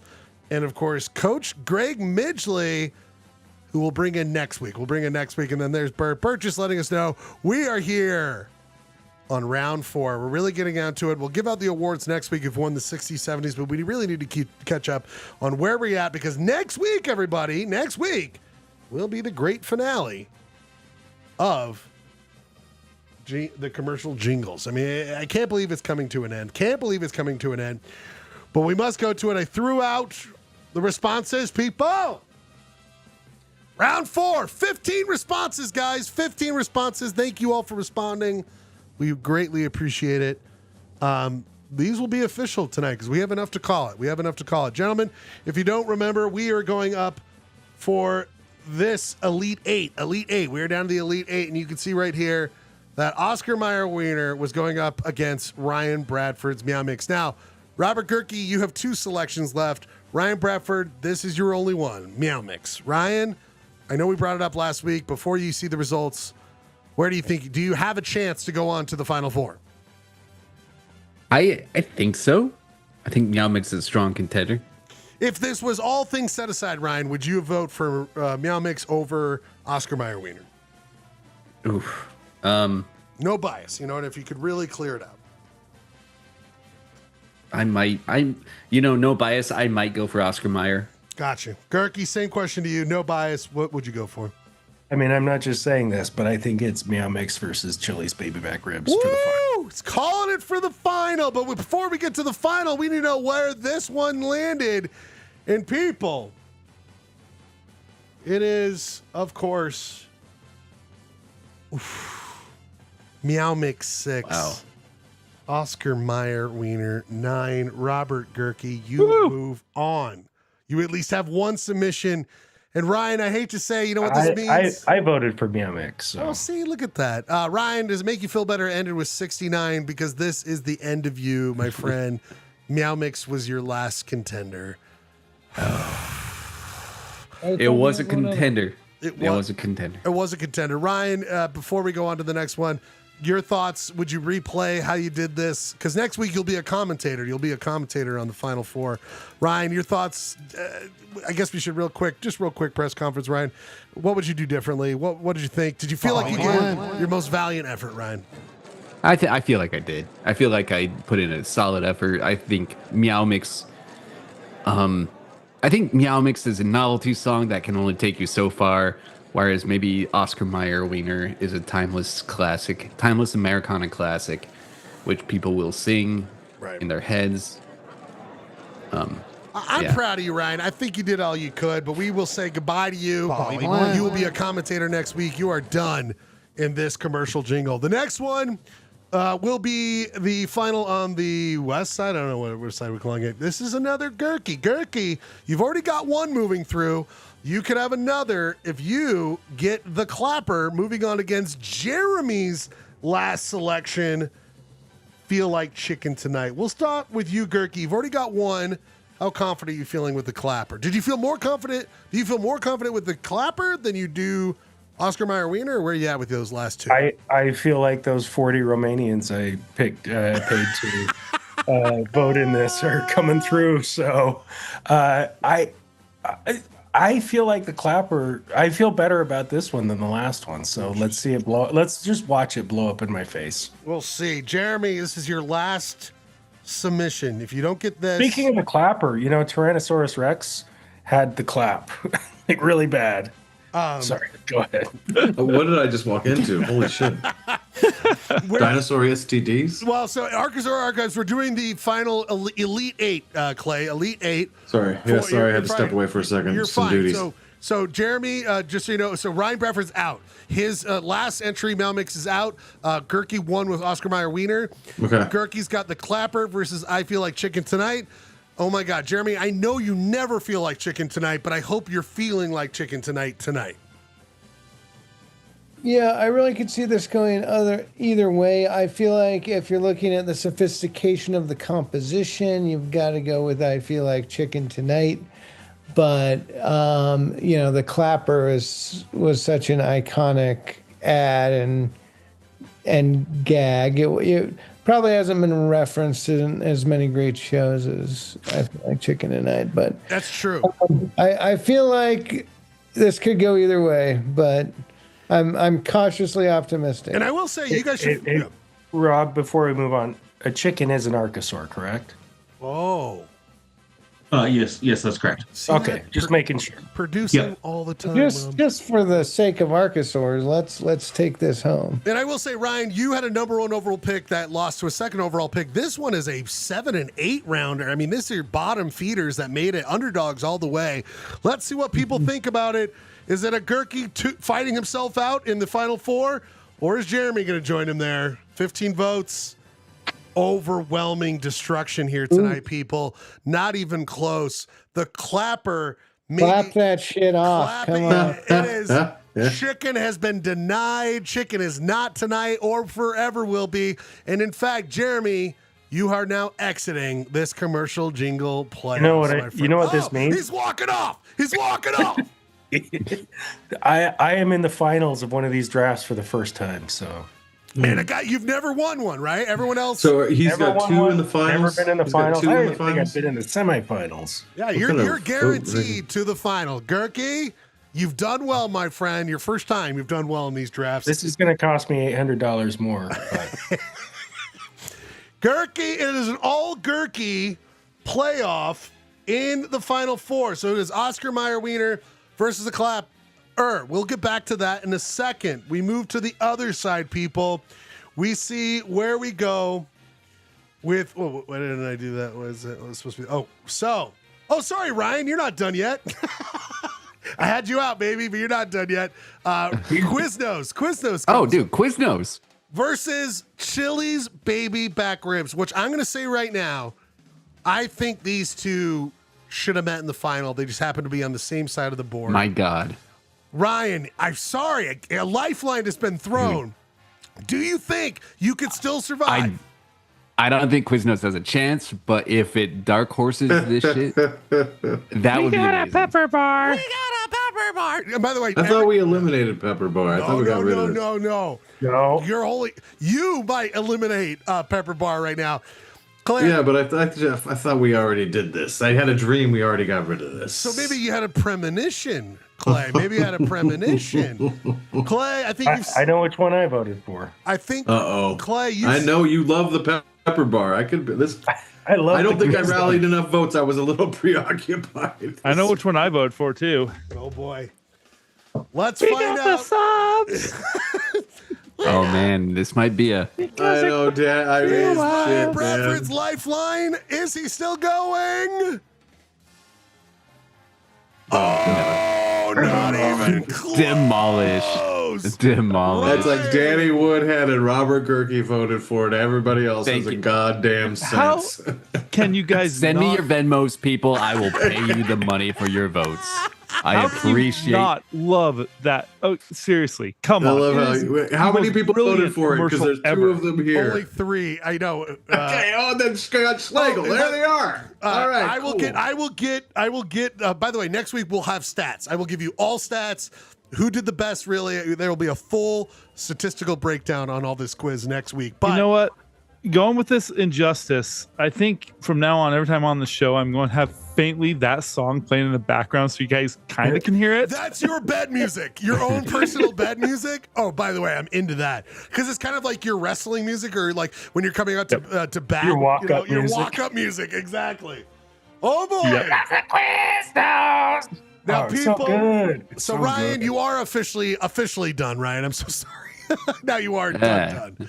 You are done. So it's just Schlegel and Clayton left? No. No. I'm not. Oh, we got the like. We I'm got the. not a part of this. I'm not a part of this. People.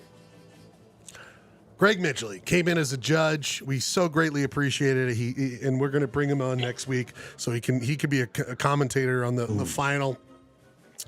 He only had one last thing, and it was a powerful one. U.S. Army, man, government really did their research on that one. Did this focus studies because U.S. Army really made it far away, and I was like, this might make it because it's a good one. So we'll see how everyone else felt about it, and then maybe the nostalgic for us millennials, zillennials, Gen X. My Buddy. Did anyone here have a My Buddy? Anyone here have a My Buddy? No, that wasn't allowed to have name brand toys. Oh boy, yeah. Justice Smith didn't want you to Did have you have a Teddy Ruxpin? Do you have a Lincoln log Very, before Lincoln? Just one Lincoln log. One log. Did you have a polio vaccine? Did you have a polio vaccine? I will say, friend of the show, Mark and Kristen, friends of the show. Apparently, Mark was sent home with his My Buddy from his parents in Rhode Island. So now they have a My Buddy in their house and they don't know what to do, and it's freaking them out. But will the people want to see My Buddy? Is he a buddy to everyone? Or do everyone here patriotic because of what happened over this last weekend? Do the people want the U.S. Army? Or are we sending Greg Midgley home in a body bag? Not even close, people. It is not even close. My Buddy! It just wasn't a good week for you to rally your friends around U.S. Army propaganda. I don't know. I feel like part of the reason we bombed Iran was because of this. Totally. Like he was trying to drum up support for the U.S. Army jingle, and it didn't work. Did not. I mean, he was like, "Guys, no, it's cool." Like, Did you see Pete Hegseth's Chat GPT speech he gave? Oh my God, Jesus! That needs to be studied at some point. Before we move on to Utah City's quiz, it is the final. Next week, everyone, here's how it's going to do. I'm going to send out the link to vote. Man. But then you have to show up live to do the final vote. We will do the reveal live next week. We're going to incentivize people. If they show up and they vote, they're going to be in a raffle for prizes. I'm going to do prizes. We're going to try to make it so to get people on the show so they can vote live. So next week, tell everybody, live show for the championship of commercial jingles. You'll do the final four will be revealed. You know, I'll send it out this week, and then you have to show up live. You have to show up live. I'm just going to come with a bib and a bunch of motherfucking ribs, man. But tell everyone just a plate. There's going to be plate of ribs. There's going to be games to be played and prizes. So, people, that concludes the jingle draft here. Will there be ribs? I'm bringing the clapper and my wiener. What? Oh, because the wiener. Got it. I just thought you were sexual harassing everyone. By the way, I forgot before I go on. I asked everyone what our next draft should be. And did you guys see this? And it looks like it most likely will be movie monsters, you guys, versus sandwiches. How do you guys feel about that?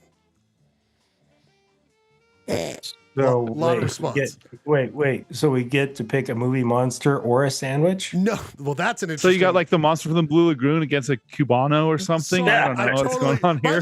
By the way, totally said that insane, and now I love that, and maybe we should do that where it's sandwich on one side, monsters. No, guys, either we're going. You got Swamp Thing over here and a good old ham and cheese. What do you think here, guys? Or we pair a monster with the sandwich. We might do that. Sorry, you guys. The next draft and playoffs will, at this moment, looks like it's going to be movie monsters. Because I asked everyone, 28% said they want to see a draft and playoffs of movie monsters. And then we should just right after that do sandwiches. How do you guys feel about that? All right. I thought we were going to do the cocaine.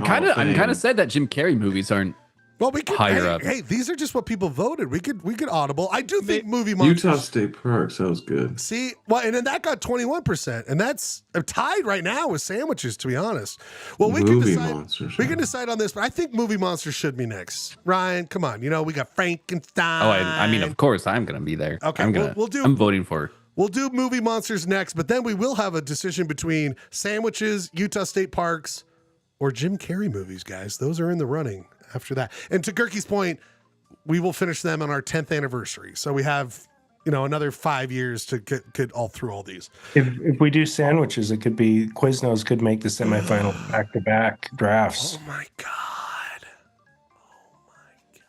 People, you hear that? You hear that? You know what else I hear? I hear something, guys. What do I hear? Oh no, I'm hearing beautiful sounds that make me so happy. Sounds I live for. What is this? What am I hearing? Oh my God. I know what it is. Cue the music. 5, 6, 7, 8. Nice, nice.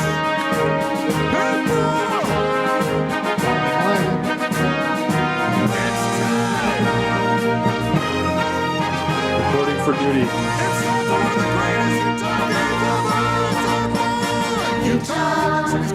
games of all time. Utah is working together. Utah. What a great place to be, blessed from heaven above. It's a land that we love. This is the place. Oh my God. It's been some time, people. It's been some time, but we're back. We're back playing Utah City's Quiz. We have done 100 and fucking too many of these, 148. We have a lot to go. We have a lot to go. We have 329 we need to get through. I believe this quiz is our 142nd. So we have a lot to go. Not quite halfway there. Not quite halfway there, but it's been so fun. You can see on the screen right now, in purple, Clayton is at 74, Ryan is at 68. Ryan has some work to do. We will get there before the 2034 Olympics. Got that right. Or maybe they'll ask us to be at the opening ceremonies, Clay. That's the final one. We will light the cauldron with the final Utah City's Quiz flames. We light Santa Pinata on fire and huck it into the flames. And that is how we will do that, gentlemen. Great idea. We haven't done this for a while. If you don't know how this works, these guys go to battle on a community census designated area, town, city within Utah, and they will have 5 questions plus a bonus. and whoever gets the most points at the end of the game wins this city. We have Ryan versus Clayton, but there's also lifelines here tonight in the form of producer Rob, Robert Kirky, and of course the wonderful Danny Woodhead. Tonight in the judge chair, of course, is the great judge Jeremy Matthews. If he sees anything malfeasance, problematic, he will let us know, and he will rule on who actually gets those points. Sometimes the quizmaster asks the wrong question. Sometimes he says it in the wrong way. He needs to be here to judge it. Gentlemen, that all being said, we always like to give a guess for .025. If you guys can guess which community we're going to do, I will say it's in Weber County. Gentlemen, we'll let Clayton, who won last time, go first. Clayton, which town, community, census designated area, city, whatever, which one is it in Weber, do you think? Pleasant View. Pleasant View. Okay, Pleasant View. Ryan, now you don't live here. You haven't lived here for about a decade plus. So you're always at a slight disadvantage. Ryan, what community do you think we're doing in Weber County this week? I'd say Pleasant Clarita. Pleasant Clarita. Ryan, you're always expanding. You're always doing this. Oh, gentlemen, I'm hearing a double.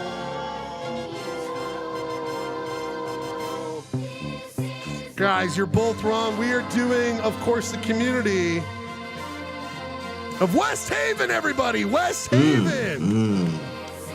Burgeoning. West Haven.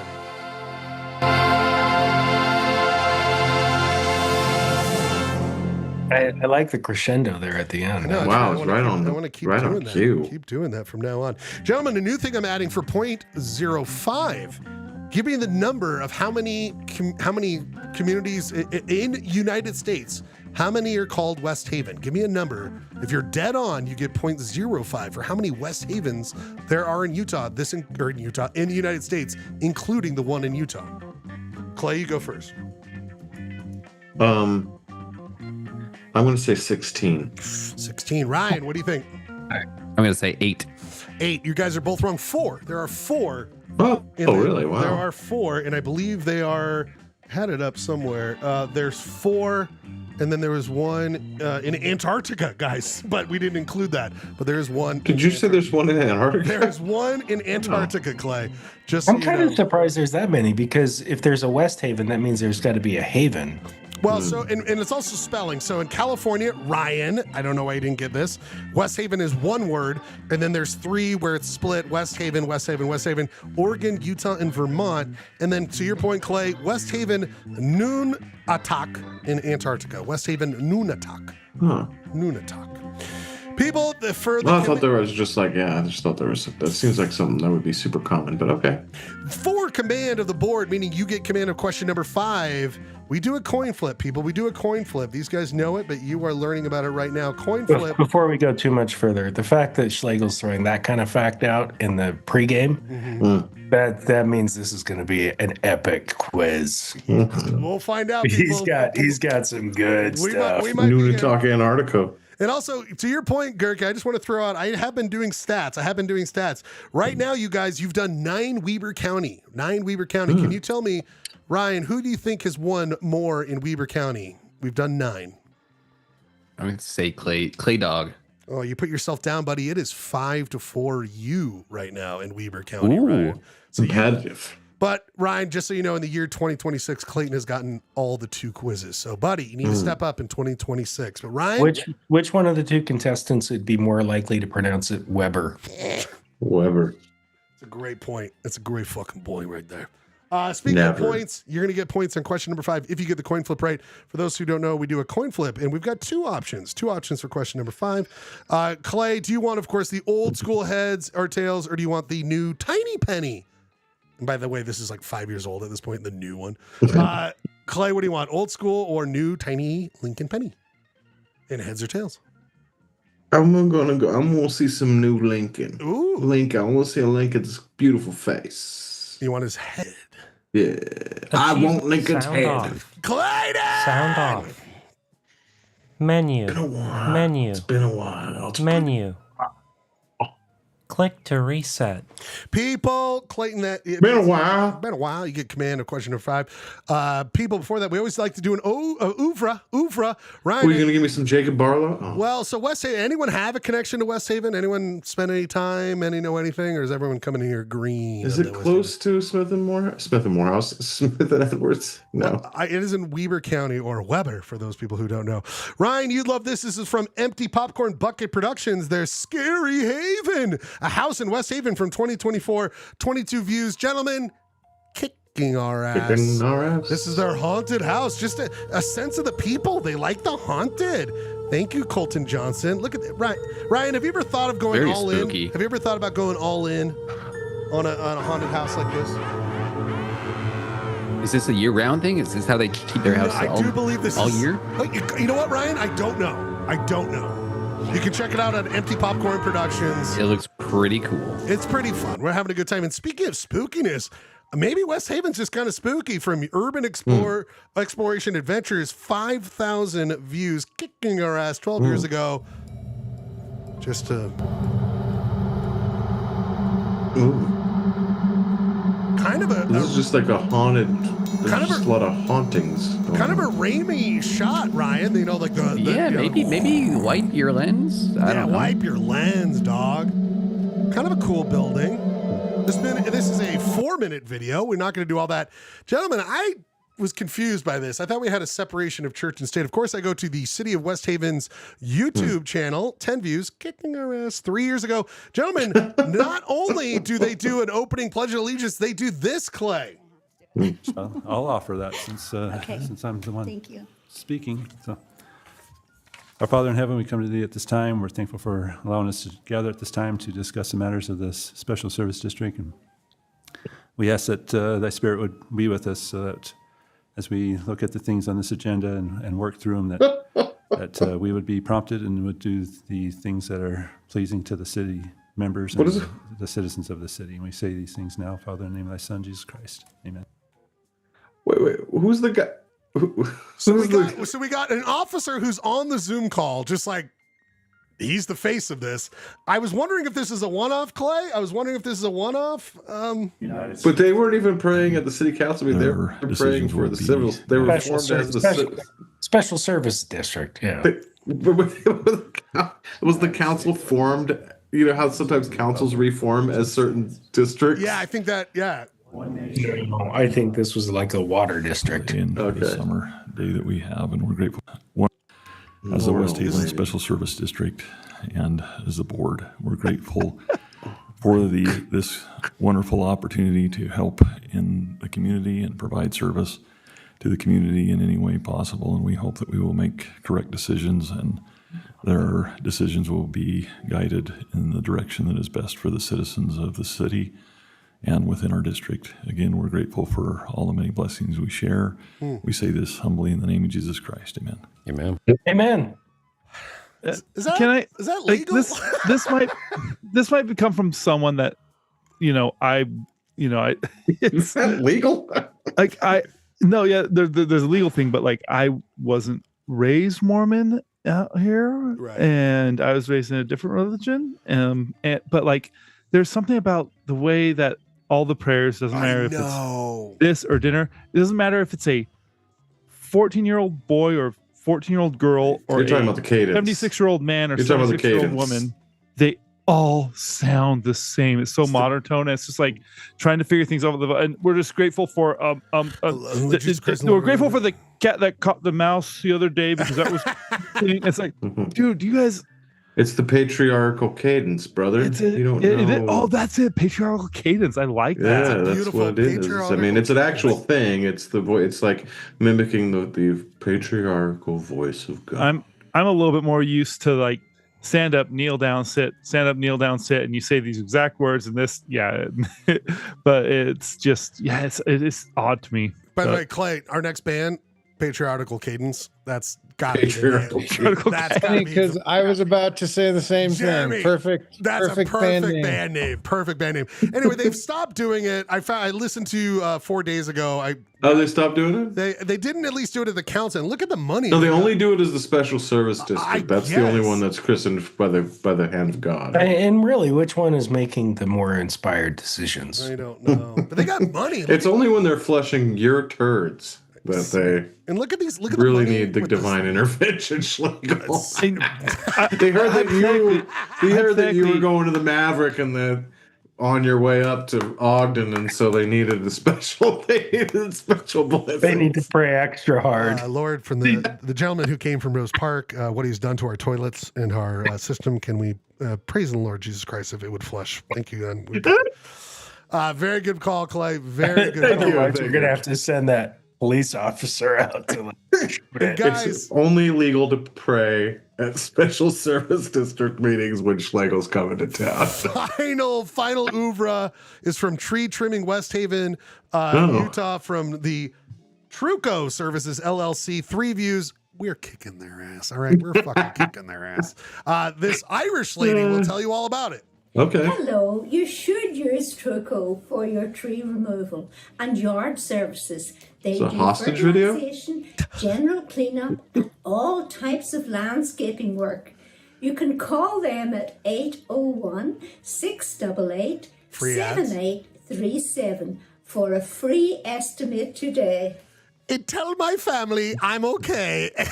And also, lady, put your butt plugs away. You know what I mean? Sorry. Sorry. You should just probably put them away before you film the hostage video. Gentlemen, here's the outline. Here's the outline. We go to question 1. Everybody. Sorry, Daddy appreciated the joke. I was just saying that those were pretty advanced butt plugs. I mean, those things were not for the timid at heart. That's how they roll up there. Why do you think they pray up there? That's why they got to pray. You have to pay extra for a matched pair like that. There's always been a dream of mine that they use Utah City's quiz in elementary schools to teach about communities and like how much editing they have to put in for our nonsense, like for this to be taught in schools at someday. Anyway, advanced butt plugs. People, his and hers.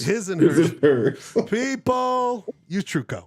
People, the first question goes to Clay because you won last week. Clay, there's a bunch of points here on the board. A bunch of points are available. You have lifelines. Don't forget you have lifelines. And also, don't forget, guys, if you get something wrong, you have one opportunity where I ask you a question from the Utah trivia. Utah trivia. So if you miss one, I give you one go at the Utah trivia question. So if you ever miss one, say, I want to use my lifeline, my Utah trivia lifeline. Here we go, everybody. It's question number 1. Question number 1, Clay. There were 2 communities that came together to make West Haven. There are 6 options on the board. You get 1 point for each correct answer. You have to name, is it Ablesville, Canesville, Dennis, or Wilson, or Burtsville, or Erniesville? Which are the 2 communities that combined to become West Haven? And Clay, you get 1 point for correct every digit for which year that became West Haven. You have lifelines, Clay. What are the 2 communities that came together to become West Haven? And then every digit that's right for what year it became a city. I love the psychology here. And Danny is an eligible. Absolutely. Nice. I like this. His lifeline will be a few samples on DVD. I can't be bitter and say I'm going to vote for the person who didn't vote for Chili's baby back ribs because both these people voted for Pepper Bar. So can't be bitter. But I'm going to explore the psychology of this with Danny. Danny, if you've been paying attention to City's Quiz, you really have to do a deep dive on Schlegel's psychology here, on his picking of these clues. You know, you got the Abel and Cain and Abel. You got the Dennis Wilson of the Beach Boys. Obviously the Berts and the Ernies. I'm seeing some things here, you know, you're picking up like the plural and Berts and then the Ernie. That's a clue. Is it accidental? Is it on purpose? Because I am a dummy. You know, Cain and Abel obviously there's these relationships, right? I think Danny's hung out with me enough. I think he knows. So, then there's no Ville on the Dennis and the Wilson. So like, is that one of them? Anyway, so that's what I'm trying to decide. What are you thinking? But we don't have many vills in Utah though. Like we don't have like there's not many of those cities. Be careful about that. I don't know. I think we have plenty of vills. We have Harrisville, Caneville, Narraville. If I type in Ville into all the cities, I get 27 options. So I guess really, that would type depend in on vills, you get 27 options. Mm-hmm. I guess that depends on what your definition of a lot is, Danny. So what do you guys got for the first one? Okay. What do you think? Okay, so I'm trying to Birdsville, Ernieville, And also Ryan can steal for 0.5. I think I do feel like Wilson might be something. Me too. With Willard Bay and like there's kind of a up in that region. Like it's I'm trying to think what's around there. What do you think of Wilson and Bert and Bert's? I was thinking Ernie. Wait, Ablesville, because I just feel Abel is like a very pioneer Mormon. Oh yeah, it really is a Mormon last name. It is a big. There was Mormon. hella Abels in my ward growing up. So what do you guys want? Okay, let's do it. Abels and Wilson. I like it. Wilson and Ablesville. Now, gentlemen, I need a digit for each one of the year it was created. We're going to go West Haven. West Haven. Okay, I'm gonna go. I'll raw dog this. 19. All aboard. Okay. Let's go 1974. So people who don't know, every one that he gets wrong, if he gets any wrong, that Ryan can steal for 0.5. First off, is it Ablesville? Oh no. Damn. Is it Wilson? Tough. Hell yeah. Wilson is all right. I like that. I take that as a victory, brother. Is it 1? Booyah! Is it 9? Booyah! Is it 7? Is it 4? Clay, 3 points. Ryan, you can steal for 0.5 each of them. What is the city that he got wrong that was one of the merging ones? And then what are the last 2 digits that need to replace? You have lifelines. Gurky, what do you think? Oh boy. Because I liked the not having Vills in there because I thought it was Dennis. I was going to say Dennis too. Let's go with Dennis and let's do 1968 because it was the year Bobby Kennedy got shot and it's always brought him good luck. Wait, you think the two towns would be Dennis and Wilson? Yep. Well, I mean, one of them is Wilson. I thought we were saying that the other one was going to be Dennis. Ryan, you. Oh, I think Dennis and Wilson. I think that's too psychologically hard. And they're like, "That's the dirty hippie bitch boy. We got to change." Well, this. okay. So let's step back. The other option is Bertsville and Ernieville, and I think, and Schlegel may be trying to throw us off on here with one of those two. Yeah, because we already know it's not Ablesville, right? Ablesville is the wrong answer. That's correct. I just think Dennis and Wilson. I think that's just too much coincidental for that old beach boy. Unless you have intel that there was a Dennis in town. Also, Dennis the Menace and Mr. Wilson? That's what I was actually going for. Oh, shit. Wait, am I wrong? Is there Dennis Wilson in the Beach Boys? Yes, he was totally. But I was actually. Oh, okay. Now I'm suddenly second guessing myself. I was actually. He was the big partying beach boy that partied with freaking. Yeah, I was waiting. He played drums. He was in two a lot. Oh, Dennis is great. I love that. I was actually doing. Rob brought it up. I was doing Dennis the Menace and Mr. Wilson. He hung out with Charlie Manson. That's right. So when you say I was doing, are you acknowledging that you made up the town name? No, he got Wilson right. So I added Dennis to be a part of the Wilson connection. I'm So sorry, it's not gonna but be the- I don't have strong feelings about any of these. Like, I'm gonna go Burtsville. Jeremy, don't worry. Burtsville and Wilson. But I Okay, do like your Burtsville. 1968. Okay, I'm gonna keep the 1968. well, and also, yeah, Dennis Wilson hanging out with Charlie Manson, 1968 would be a good fit. But let's do this. To Jeremy's point, I did reveal that Dennis would not be right, but I think you guys were already going in that direction. I tried adding one of these would be right, plus the other ones. Is Burtsville right? You guys should have listened to them. It was more of the Cain and Abel. Canesville was the right community. And then was it 6? Was it 8? Oh, no points from Ryan. It was 1991, gentlemen. 1991, way later. Way later. I wonder if they changed it. That was the year that Hot Shots Part 2. Hey, it's all coming together, Ryan. It's all coming together. There we Ryan, go. It might come I wonder together. I wonder if they changed it because of the name problem with Caneville. It was too close to Canesville. So yeah, maybe all I know is that it was definitely 2 solid communities that came together, and hence They kept getting the wrong mail. Is that what you're? probably It was not spelled correctly for Cain and Abel because you wouldn't want the bad brother name. That's true. But then Schlegel could have just misspelled it because It's Ryan Schlegel. You never know what you get with this quiz master.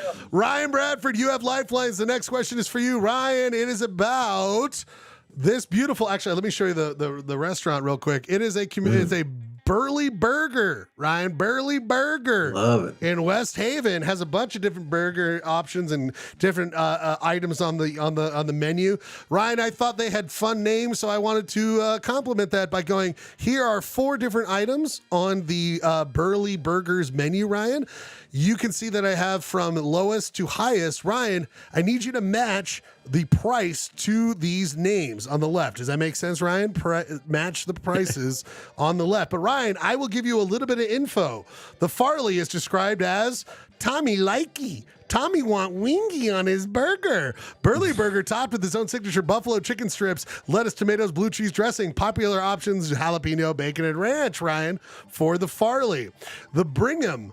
Legend says that 10 of Brigham's wives were named Patty. Eat the entire burger, a large order of fries, and a large shake by yourself. It's on the house. 10 Burley patties tapped with American cheese, lettuce, tomato, onion, and fry sauce, Ryan, is the description for the Brigham. The classic burger, lettuce, tomatoes, onions, and Burley sauce, like fry sauce, on a locally sourced bun. Sounds great. And the final one, fry sauce. Like fry sauce. sauce. Grilled or crispy chicken, cranberries, bacon, shredded cheese, tomato, and your choice of ranch dressing or blue cheese on the Shredded Wonder cheese. Woman salad. You have lifelines, Ryan, or do you feel confident? I need you to match the price to the item. 1 point each.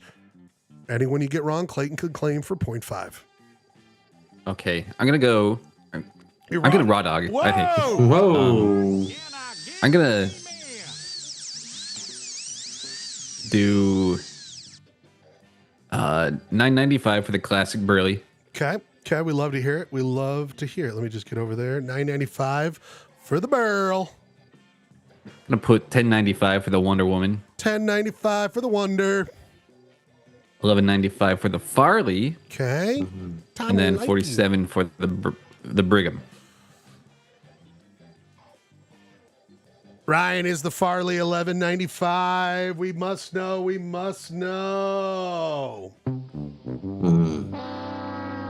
Is the Brigham $47? 10 patties, gentlemen. And you can eat it all for free if you get a large fry and a shake and eat it all. Is the classic $9.95, Ryan? And Ryan, Wonder Woman, of course, is not going to be right. I'm sorry. Clayton gets the automatic point, 1 point, because he, it just already works out that way. Sorry, Ryan, but you get 2 points, buddy. Don't worry. A lot of points here left on the table. Lots of points. Clay, back to you, my friend. Back to you. We asked this question about West Haven. I was obsessed with this. So, Clay, here's the outline of West Haven. Do you see that? I was checking out those totally make sense city limits, yeah. And then I couldn't help but this. Clay, my question for you. Nice little development there. Clay, rank. I'm going to give you. What are the 3 most expensive houses in this area? The most expensive is 1.01 million. 93, 99. Wait, I have to put it on these houses here? Pick the right house, baby. 1 point. Jesus Christ. 3 points if you get number 1 right. 2 points if you get number 2 right, and 1 point if you get number 3 right. Clay, you have lifelines. Where is Edward Scissorhands' house? Gentlemen, that's right. Out of that little enclave in West Haven, Clay, you have lifelines. Place the right number to the right house. This is ridiculous. Ridiculous to move up there for $1 million home that's like fabricated probably by Ivory Homes or some crap like that. And I will say one of these I think go down to like 700. So the fact that like 2 houses over are like a $300,000 difference. I on purpose didn't add how big they are because I love the idea that they're just from this view. Well, one, I think I could see the 861 there corner. Oh, shit. Eliminated. That one's off. Damn it.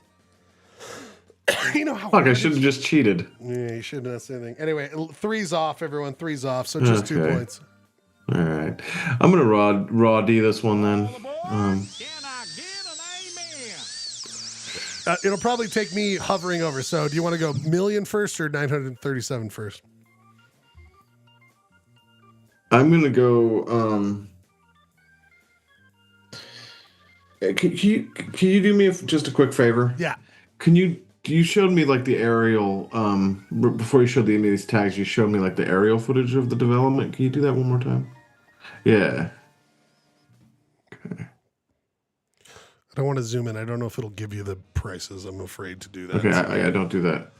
Okay, a little closer, but just a little bit more. Okay? Cool. Thanks. Okay, here we go. I'm gonna do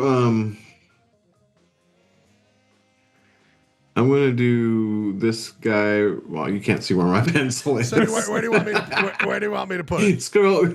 Okay, down. Keep going down that cul-de-sac. Down the cul-de-sac. Up. Yep. Yeah, that's your $1 million property. That's where you want me to put the mill. And then where do you want me to put? Hold on. Oh, shit. Look at the size of that fucking garage, though. This is the most ridiculous game we've ever done, and I love it so much. It's so complicated, like 20 options. Every house looks the same too from up high. It's like that's why I wanted to do it because it's insane. There's some ambiguity between these houses right there. The one that next to it, like it looks like there's this giant garage, and I'm kind of like, maybe it's the house next door to it that is the 937. Anyway, put the 937 next door up with the house with the giant garage right above it. So right here, or this one, or is it this one? This one. What the fuck? It looks like. Do you want this one? You want that one? You want this one? You want that one? Okay, wait. I stand correct. Take the $1 million home. Take the $1 million and put it actually up. Keep going up. Yeah. Now take the 930. Take the 931 and leave it exactly where it is, and we're calling it good. This is what you want. Yep. Is the 937 correct? Fuck me. Is the million correct? You only had 1 in 30 chance. Gergie's shaking his head like he knows what the fuck he's doing. We got, is the million? Absolutely not. Is the million right? Oh, Ryan, to give you the same amount of points. If you get the million right, 2 points. If you get the second one, 1 point, Ryan. And you've got lifelines. That million was going to be my guess, too, because that's pretty... Look at that yard. Right. Yeah. It's pretty sizable. And don't forget, this, all the board... I mean, yeah, anyway, keep going. Yeah, take the million. Okay. And take it down to the bottom of the cul-de-sac. Yeah. To that one, right there. That little fatty down there. Yeah. I thought that might be it. Little chubster down there. You live in that chubster at the end of the cul-de-sac? You live in that chubster? Go ahead, Ryan. Take that 937 and put it on one of those corner lots. Let's see. So just to the left. Actually, yeah, straight to the left. Straight. So this one? Right there. There, Whoa. yeah. Yeah, that epic kind of showpiece there. Kind of like that. That driveway. Look at the driveway. Gentlemen. That driveway itself is worth $400,000. Is 937K right? Oh. Is the million right? Oh.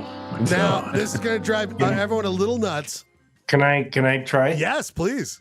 Okay, I think the 937 is the 1 million. And then the million is the one that's up and to the right on the street with the little thing in the back. It's got a gazebo. Down, down, down, down, down, down, down, down there. Is the 937 correct for Gurky? So that's the one I originally put the million on. Yeah. Is this the right for Gurky? 937. Yeah. Oh. Is the million right? Oh. Guys, look in the corner of that big old lot over here. That What the fuck is the that? million. Because I think they get this lot in the back. I'm going to show you guys. Here's how it all plays out. That's some bullshit. Here's how it all plays out, gentlemen. Here's how it all plays out. Oh man, that's just trickery. Isn't that nuts? That million right there. That's trickery. Isn't that nuts? I just couldn't believe that. Wait, why isn't it? Wait, so Like, is the why isn't the million price thing over just the a like lot? covering over the I feel like house? this was a misleading. So it's the top. He got us. He got us. Like Got if us you, if you good. scroll out, that's probably like the 900 top acres. house. Yeah, that's some bullshit. Yeah, well, But sorry. I guess there was the judge, sorry. The judge has lost his impartiality. Yeah, he's mad. judge. Well, no, that's my job as judge It to is his say is job. that some bullshit. Yeah. And I think it was some bullshit. I love so, it. It was definitely. But since no one asked about No one that, says you No can't one put the back asked. No 40 one on asked. Zillow. No No one one asked. says you No can't one- put the back 40 on Zillow. No one asked. I love controversy as creates Justin Long taught us conversation. in Barbarian. Ryan, you can make us some points right now. Ryan, you can make us some points at question number 4. Question number 4, Ryan, there are 4 elementary schools in West Haven. 4 elementary schools. West Haven, Country View, Canesville, and Haven Bay. Ryan, my question for you is name the correct mascot to these elementary schools. Which one is the Colts? Which one is the... Sorry, I fucked that up. Which one's the... they're all fucked up. Where are they? Okay. Which one is Blue Heron? Which one is Colts? Which one is Cougars? And which one is Hawks, Ryan? 1 point each for every correct answer. You have lifelines. All right, producer Rob. Oh, he's finally off the bench. That's a great Oh, fantastic! I'm ready for this. All right, I kind of wanted. I kind of want to put the Colts with Canesville just because it has a nice alliteration. Canesville Okay. Colts. Yeah, that sounds good. Canesville Colts. That sounds great. And then I we think got the West Haven Hawks, maybe same reason. No, I think West Haven Cougars. I think West Country Haven View is Coug- the Hawks. Country View Hawks. I don't know why. Okay. And Haven Bay just got to go with Blue Heron. I'm thinking of where the birds live.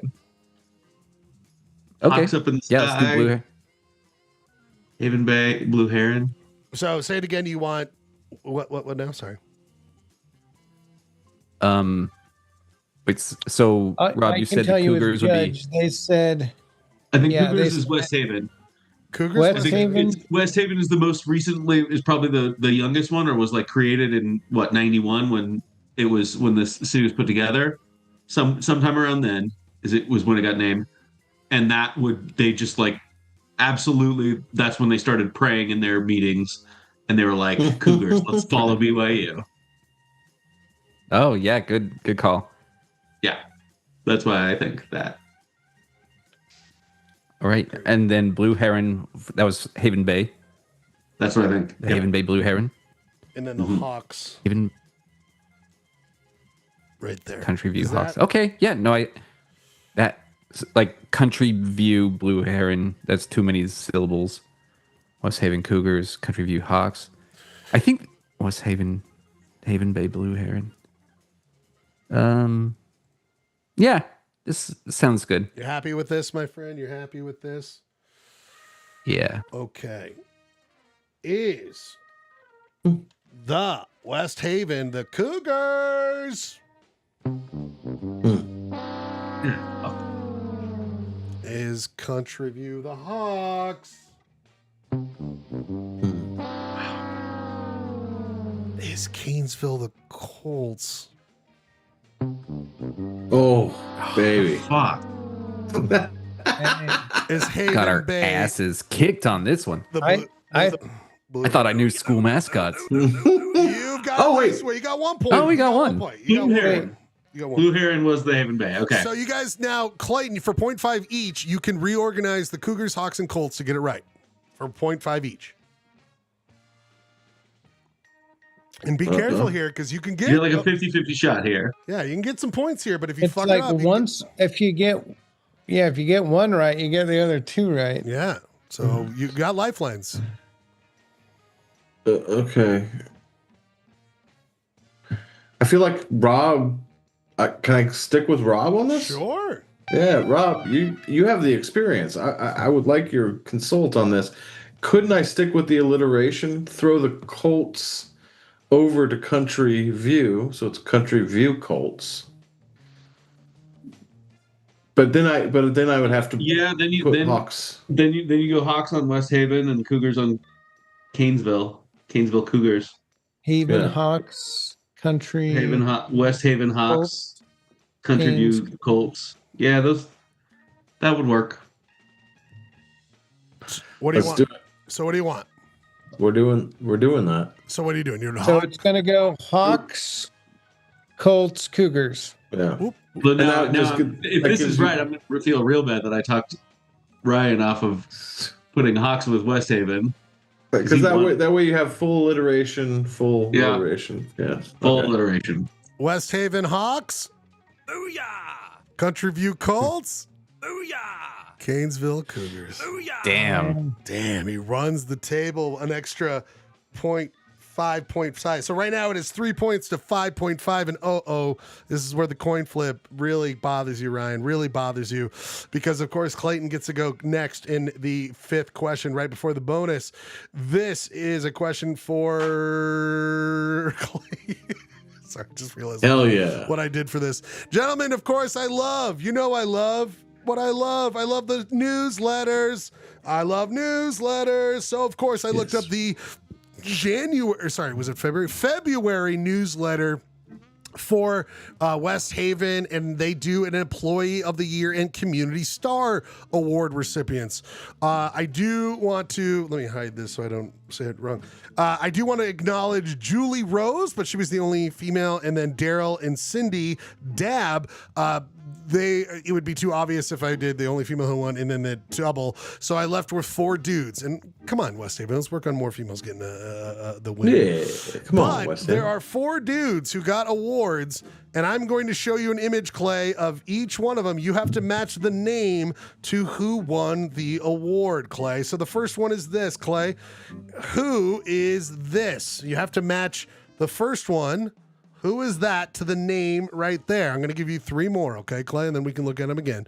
So whose name is that? Is that Larry Hope, James Jensen, Dan Tanner, or Wally Wintel? And by the way, great names. Here's the second one. Here's the third one. And here's the fourth one. Clay. Oh my Match God. the name to who won either Employee of the Year or Community Star Award. Judge Query. Yes, please. Is it the person holding the certificate? To my knowledge, it is the one who's not wearing the same clothes in every picture. Yes, that's a great way to say it, Kirky. Great way to say it. So it's always the guy on the far left. Correct. They don't give any women awards, so it's They only always gave the dude. 1.5. Yeah, well, they split one, so it's unfortunate. What do you want, Clay? Okay. Who's number one? I'm going to give the elderly gentleman The elderly You should have to gentleman. be more specific. Yeah. Which one? 1, 2, 3, or 4? The guy at the end who's gotta be not the holding white guy. that guy. So who's Larry Hope's the white guy. I'm gonna give that man. I'm gonna give him Wally Wendell. Okay, so Wally Wentel is going to be that one. So I'm going to rank him over here so you can see him. Okay, so you got Wally Wentel, number 1. Or sorry, I'm hoping he's well, I Wally guess Wendell he's already in the 4th spot. Okay, so 4th spot there. Then what do you want for 1, 2, and 3? Okay, give me one. Here's 1. We're giving this guy James Jensen. James Jensen is going to be in the number 1 spot. Okay. And so how do you want number 2 and number 3 to lay out? Here is your give me the next photos. guy. So here's number 2 and here's number 3. 2. That's Larry Hope. So number That's 2 Dan is, Tanner. okay, so wait, who's this? Larry. Okay, and then who's this? Dan. Let's see. So that would be number 2. I feel like I'm striking out on this one. Full on. Batting 0. 2 and number 3. Is that right? This one sucks. So you wanted this one. White guys all look the same, man. Okay, he's got it right. Okay. They all look like Dan Tanner to me. Well, is number Man, it's crazy that everybody else wore the same clothes year after year for these Employees of the Year awards and stood in the same spot. Well, it's just the way it is. All right. First one is number 1, James Jensen. Oh no. Is number 2, Larry Hope.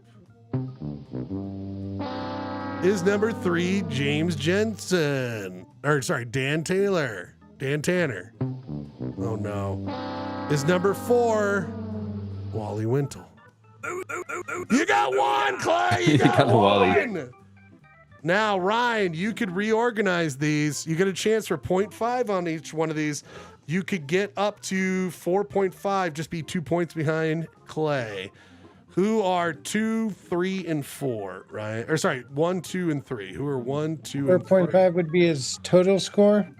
His total score would be 4.5 if he gets all of them right. If he could get 1.5, he's currently at 3. Yeah.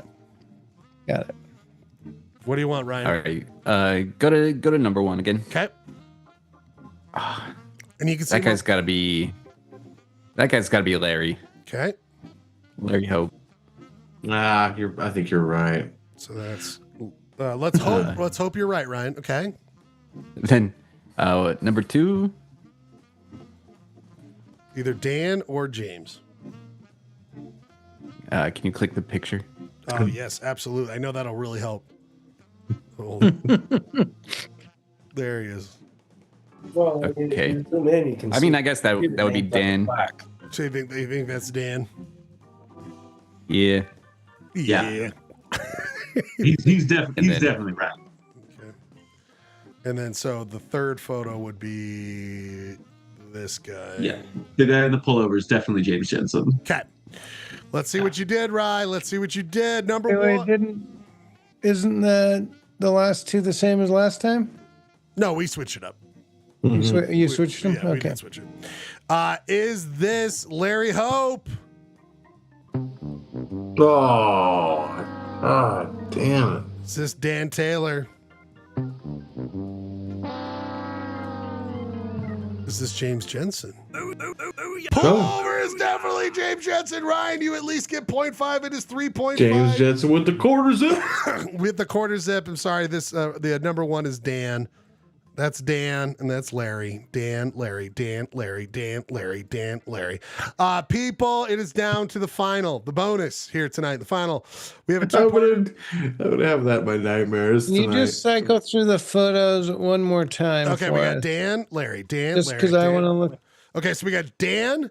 I want to look at how the poses of the other 4 people change. Oh, yeah. Okay, so we got Dan, we got Larry, we got James, we got Wally. Wally had to hold on to the thing. God bless Wally. We love you, Wally. By the way, Wally Wintle? Black and white plaid guy spread his fingers a little more in that last one. Yeah. Other than that, He's ready to move on. It's in the Oh my exact God. same pose every I other. think I have that black and white plaid shirt. And you spread when you know it's Sure. you spread your fingers when you know it's the last option. Gentlemen, the last of the bonus here for West Haven goes to this. Get something to write down, gentlemen. Get something to write down because it's a two-parter. Well, it's kind of a three-parter. Three-parter. Get something to write down. Let me know. And everyone can play along. Everyone can play along, of course. It is 3.5 to 6.5, but as everyone knows, lots of points left on the board here. Lots of points left on the board. Literally anything can happen. Anything can happen with the bonus. Has everyone got something to write down? Yes. Ryan, Clay, you're ahead. You go. Both of you will write this down. Okay. Gentlemen, Okay. first question worth 5 points. Is there a Haven, Utah? Yes or no? For 5 points. Is there a Haven, Utah? Are we writing everything down or just this first one? You're going to write everything down. So write down yes or no, Haven, Okay. Utah. Is there a Haven, Utah? Because, of course, we're doing West Haven. Next one. There Are we all playing? Should I also be write it down. Please. Everyone's playing. Everyone's playing. Well, it's a reasonable question. I'm not biting your head. I don't off. think you need it. Yeah, you kind of snapped at Well, me. I'm sorry. Jesus Christ, you're so sensitive tonight. People. The next question is a two-parter. The word haven has two different definitions. Definitions. God damn it. First time I have to make you do a definitions English and I fuck up definitions. Guys, I'm working so hard on this show. I'm working so hard. Two definitions for the word haven. 5 points worth each definition you get correct. Total of 15 points are on the board. Is there a haven, Utah? And what are the two definitions of haven? Wait, is it like is it one of those things in the dictionary where it has the word? They're both nouns. Yep. And then like there's one, and then there's a but it's under the same spelling. I mean, are they completely different? They are completely different. Or is it just like They are completely different. I mean, eye in the beholder what you'll actually hear, but I would say they are different. Let me know, Ryan and Clay, when you have written something down. Different enough to merit two different definitions. I think the judge would feel comfortable with that when he sees it.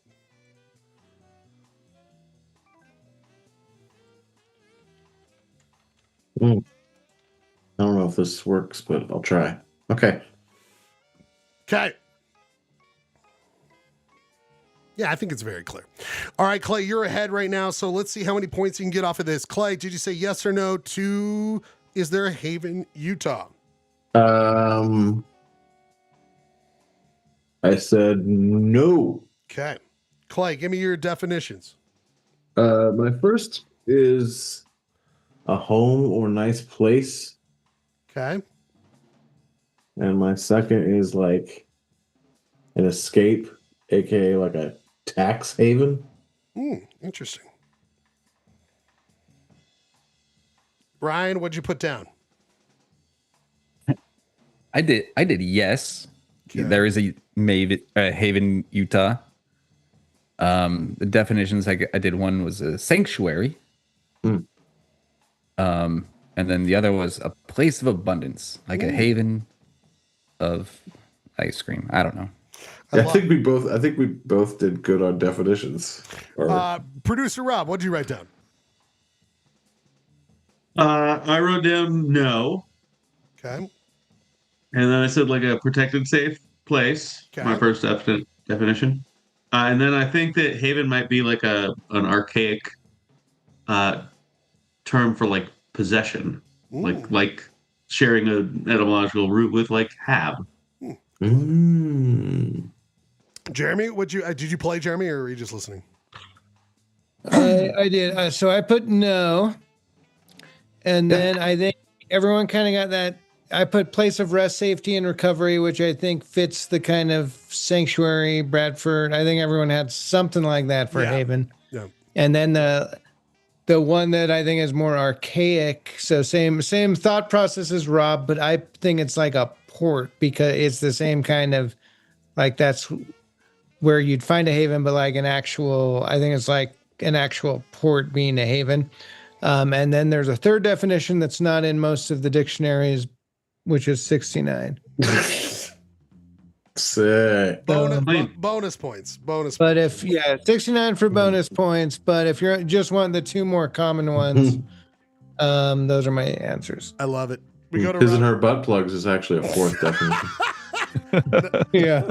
Well, that's where the 69 comes Danny in. Woodhead, what'd you put? All right, I have there we go. I don't know if you said no. Okay. For there we go. For Haven. And instead of putting a safe place, I put Serenity Now, referring to a Simpsons quote. Yeah, a Seinfeld quote, but I agree. Yes. And I actually did port too. I was there. I'm pretty sure there's in my travels, especially abroad, havens are ports, especially over in the UK. We got a learned man. Gerke, you're wrapping it up here tonight with the answers. What do you got, buddy? You're muted, Gerke. Ugh, I mean, this guy. These guys are too smart. But I think there is not a haven near West Haven, but I think there is a haven, so I put yep. Oh, okay. And then I put it's a heaven and also a respite. Okay. Well, let's all be clear. Let's start with Gerke. No points. Just a mess from top to bottom. What about these two? Yeah, these two. No points. Just What a fucking loser. People, let's start with the two guys, Clayton and Ryan. There is no Haven, Utah. Just a West Haven, Utah. No Haven. So Clayton gets 5 points. Ryan gets nothing. You both got the actual definition, just so you guys can see it. What I went off of is this.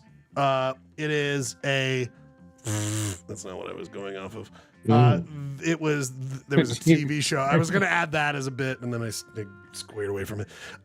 It is a place of safety or refuge, which I think Clayton and both Ryan fit the definition. Well, I said respite.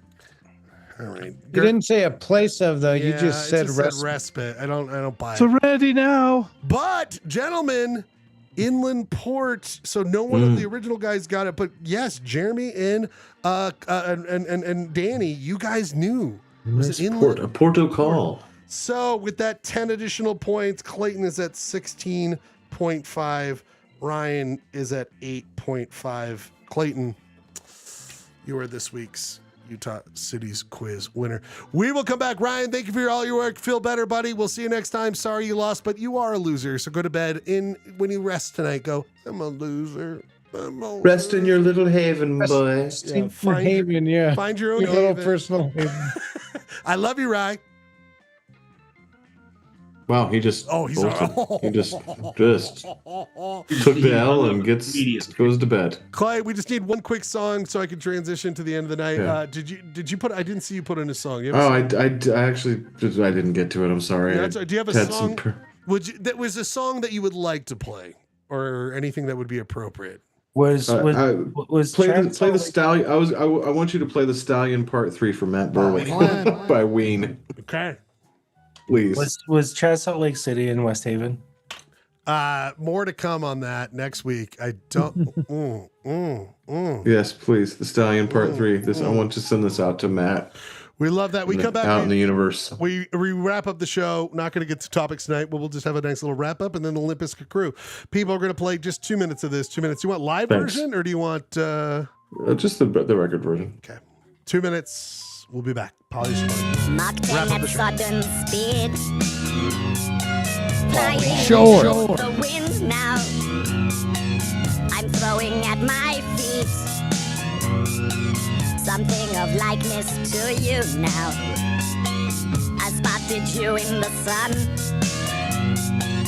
I called your name from a distance. I knew you were the one.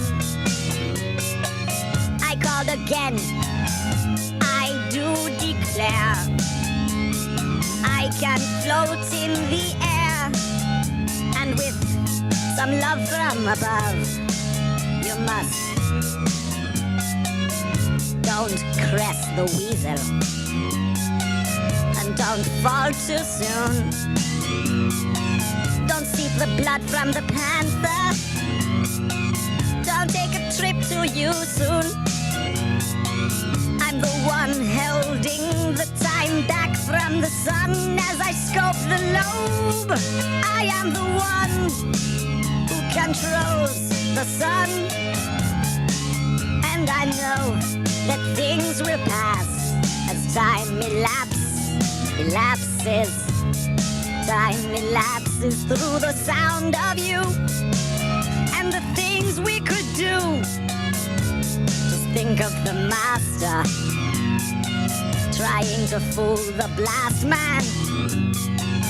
Check the cards at the table. Scream softly, you are able to see the sign of thyself as throughout the ages of time. Things you thought weren't going to climb the mountain. See the sun. Touch the waves of the earth. Feel the grass softly. And don't think for the one you know. I Clay, am screaming backwards in the sun. Yeah. I love that ween. Love that part. Let's do this. We'll end the show here tonight. We got to do merit badges. Gentlemen, merit badges. We hand out merit badges. I'm going to we're building a catalog here tonight. We'll start with you, Clay. You can hand out merit badges to your friends here tonight. Any merit badges you think you should hand out? Anyone you want to give a merit badge I want to give Gurky the Coob merit badge. Ooh, did you guys end up playing on Sunday? Just playing Coob in the park with Gurky. It's just really a sight to behold. It's really upped his game. He's got a thing. He deserves his. He's really become a Coob master. We love to hear it. I don't. He seems to have retreated to his couch, but I'm giving him the Coob merit badge. It should just be the king. It should be the. If we were to design it, it would just be the king. Because he just knows how to go right for it. Yeah. Gurky, we'll give it to you. Did you think of any? Yeah, that king. Yeah, there it is right there. Gurky, any merit badges you want to hand out this week? You don't have to if you don't have one. No, I've got a couple. Oh. I mean, Jeremy Matthews gets the Flemish Trivia merit badge. Flemish. And Rob gets the Spinosaurus merit badge. Nice, Spinosaurus. Rob, we'll go to you. Any merit badges you want to hand out here tonight? Yeah. I'll give a merit badge to Danny for showing up for the long haul with us tonight. Yeah, Dan. And also for telling a fun story about a weird TikTok thing. I like it. Long story. Yeah, we love that. I liked it. I did too. Danny. Yep. Any merit badges you want to hand out tonight? I don't know if you've been here before, but we're building a Cub Scout merit badge. Very pretty. What do you want to hand out here tonight? Oh, merit badges. We can give Rob a participation trophy. I can't believe no one has done this yet.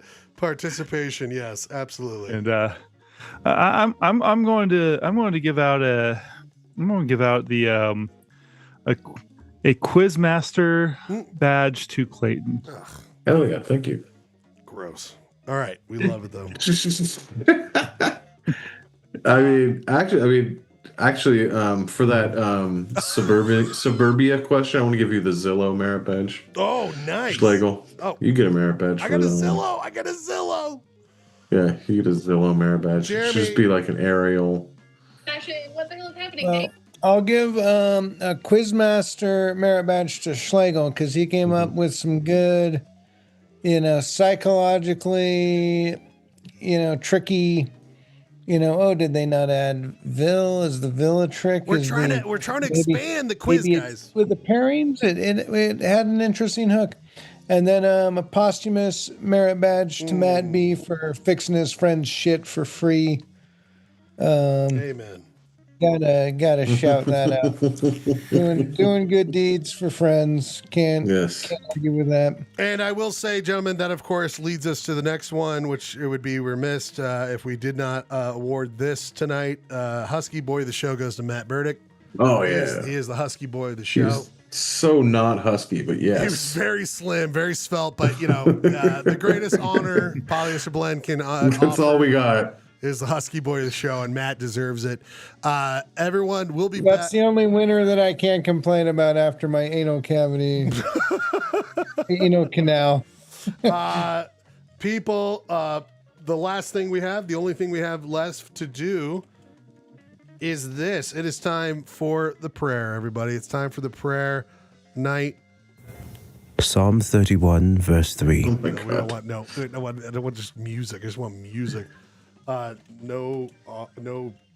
Yeah. People, let's go to the prayer. Let's go to this, Clay. We'll go end with you, Clay.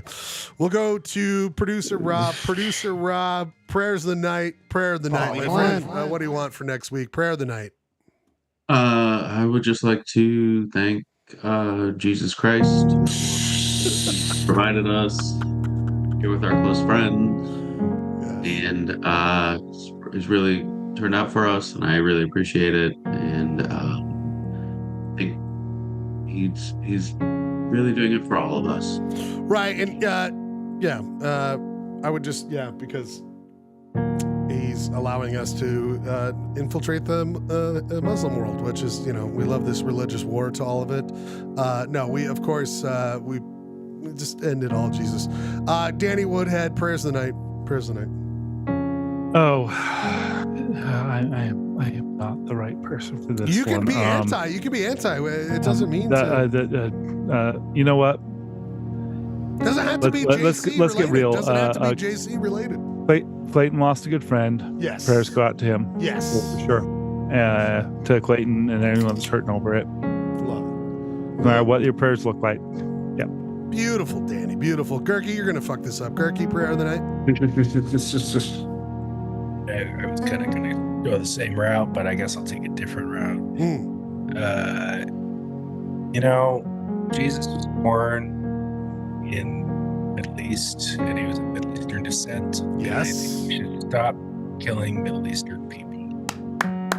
All of them. It's a bad thing America does, and no one should be killing anyone, especially America doing that. Jeremy, prayer of the night. I feel like all the good ones were taken. I'll just say, Heavenly Father, please bless us as we end this show. Oh, you know what, Jeremy? Bless those of us who can't be here at the blend tonight. Yes. And we give you our thanks for all the blending that's been blended and all the blending that will come.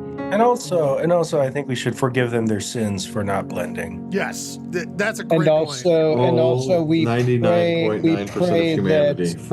enough people will remove signatures to stop thresholds in the 7th Senate District. We pray for our Senate President to not take it too hard when his Senate district does not meet the threshold. And by the way, Jeremy, I always have the show behind us on the screen. Last year, unfortunately, was the Gene Hackman death episode. I think next week we should do the Duvall. The best Duvall. Speaking of bald actors. But it's been a year since we lost Gene Hackman, but I think it's time we'll see if we can get Jeff Guay to join us. Clayton. We also still need to do best films of the year, by the way. Oh shit! Well, let's talk about that in the after hours. The after hours we'll talk about in 1 second. Clayton, prayers of the night. Prayers of the night. I'll do one serious one and then a couple silly ones. First one is if you are, I pray in any way you can.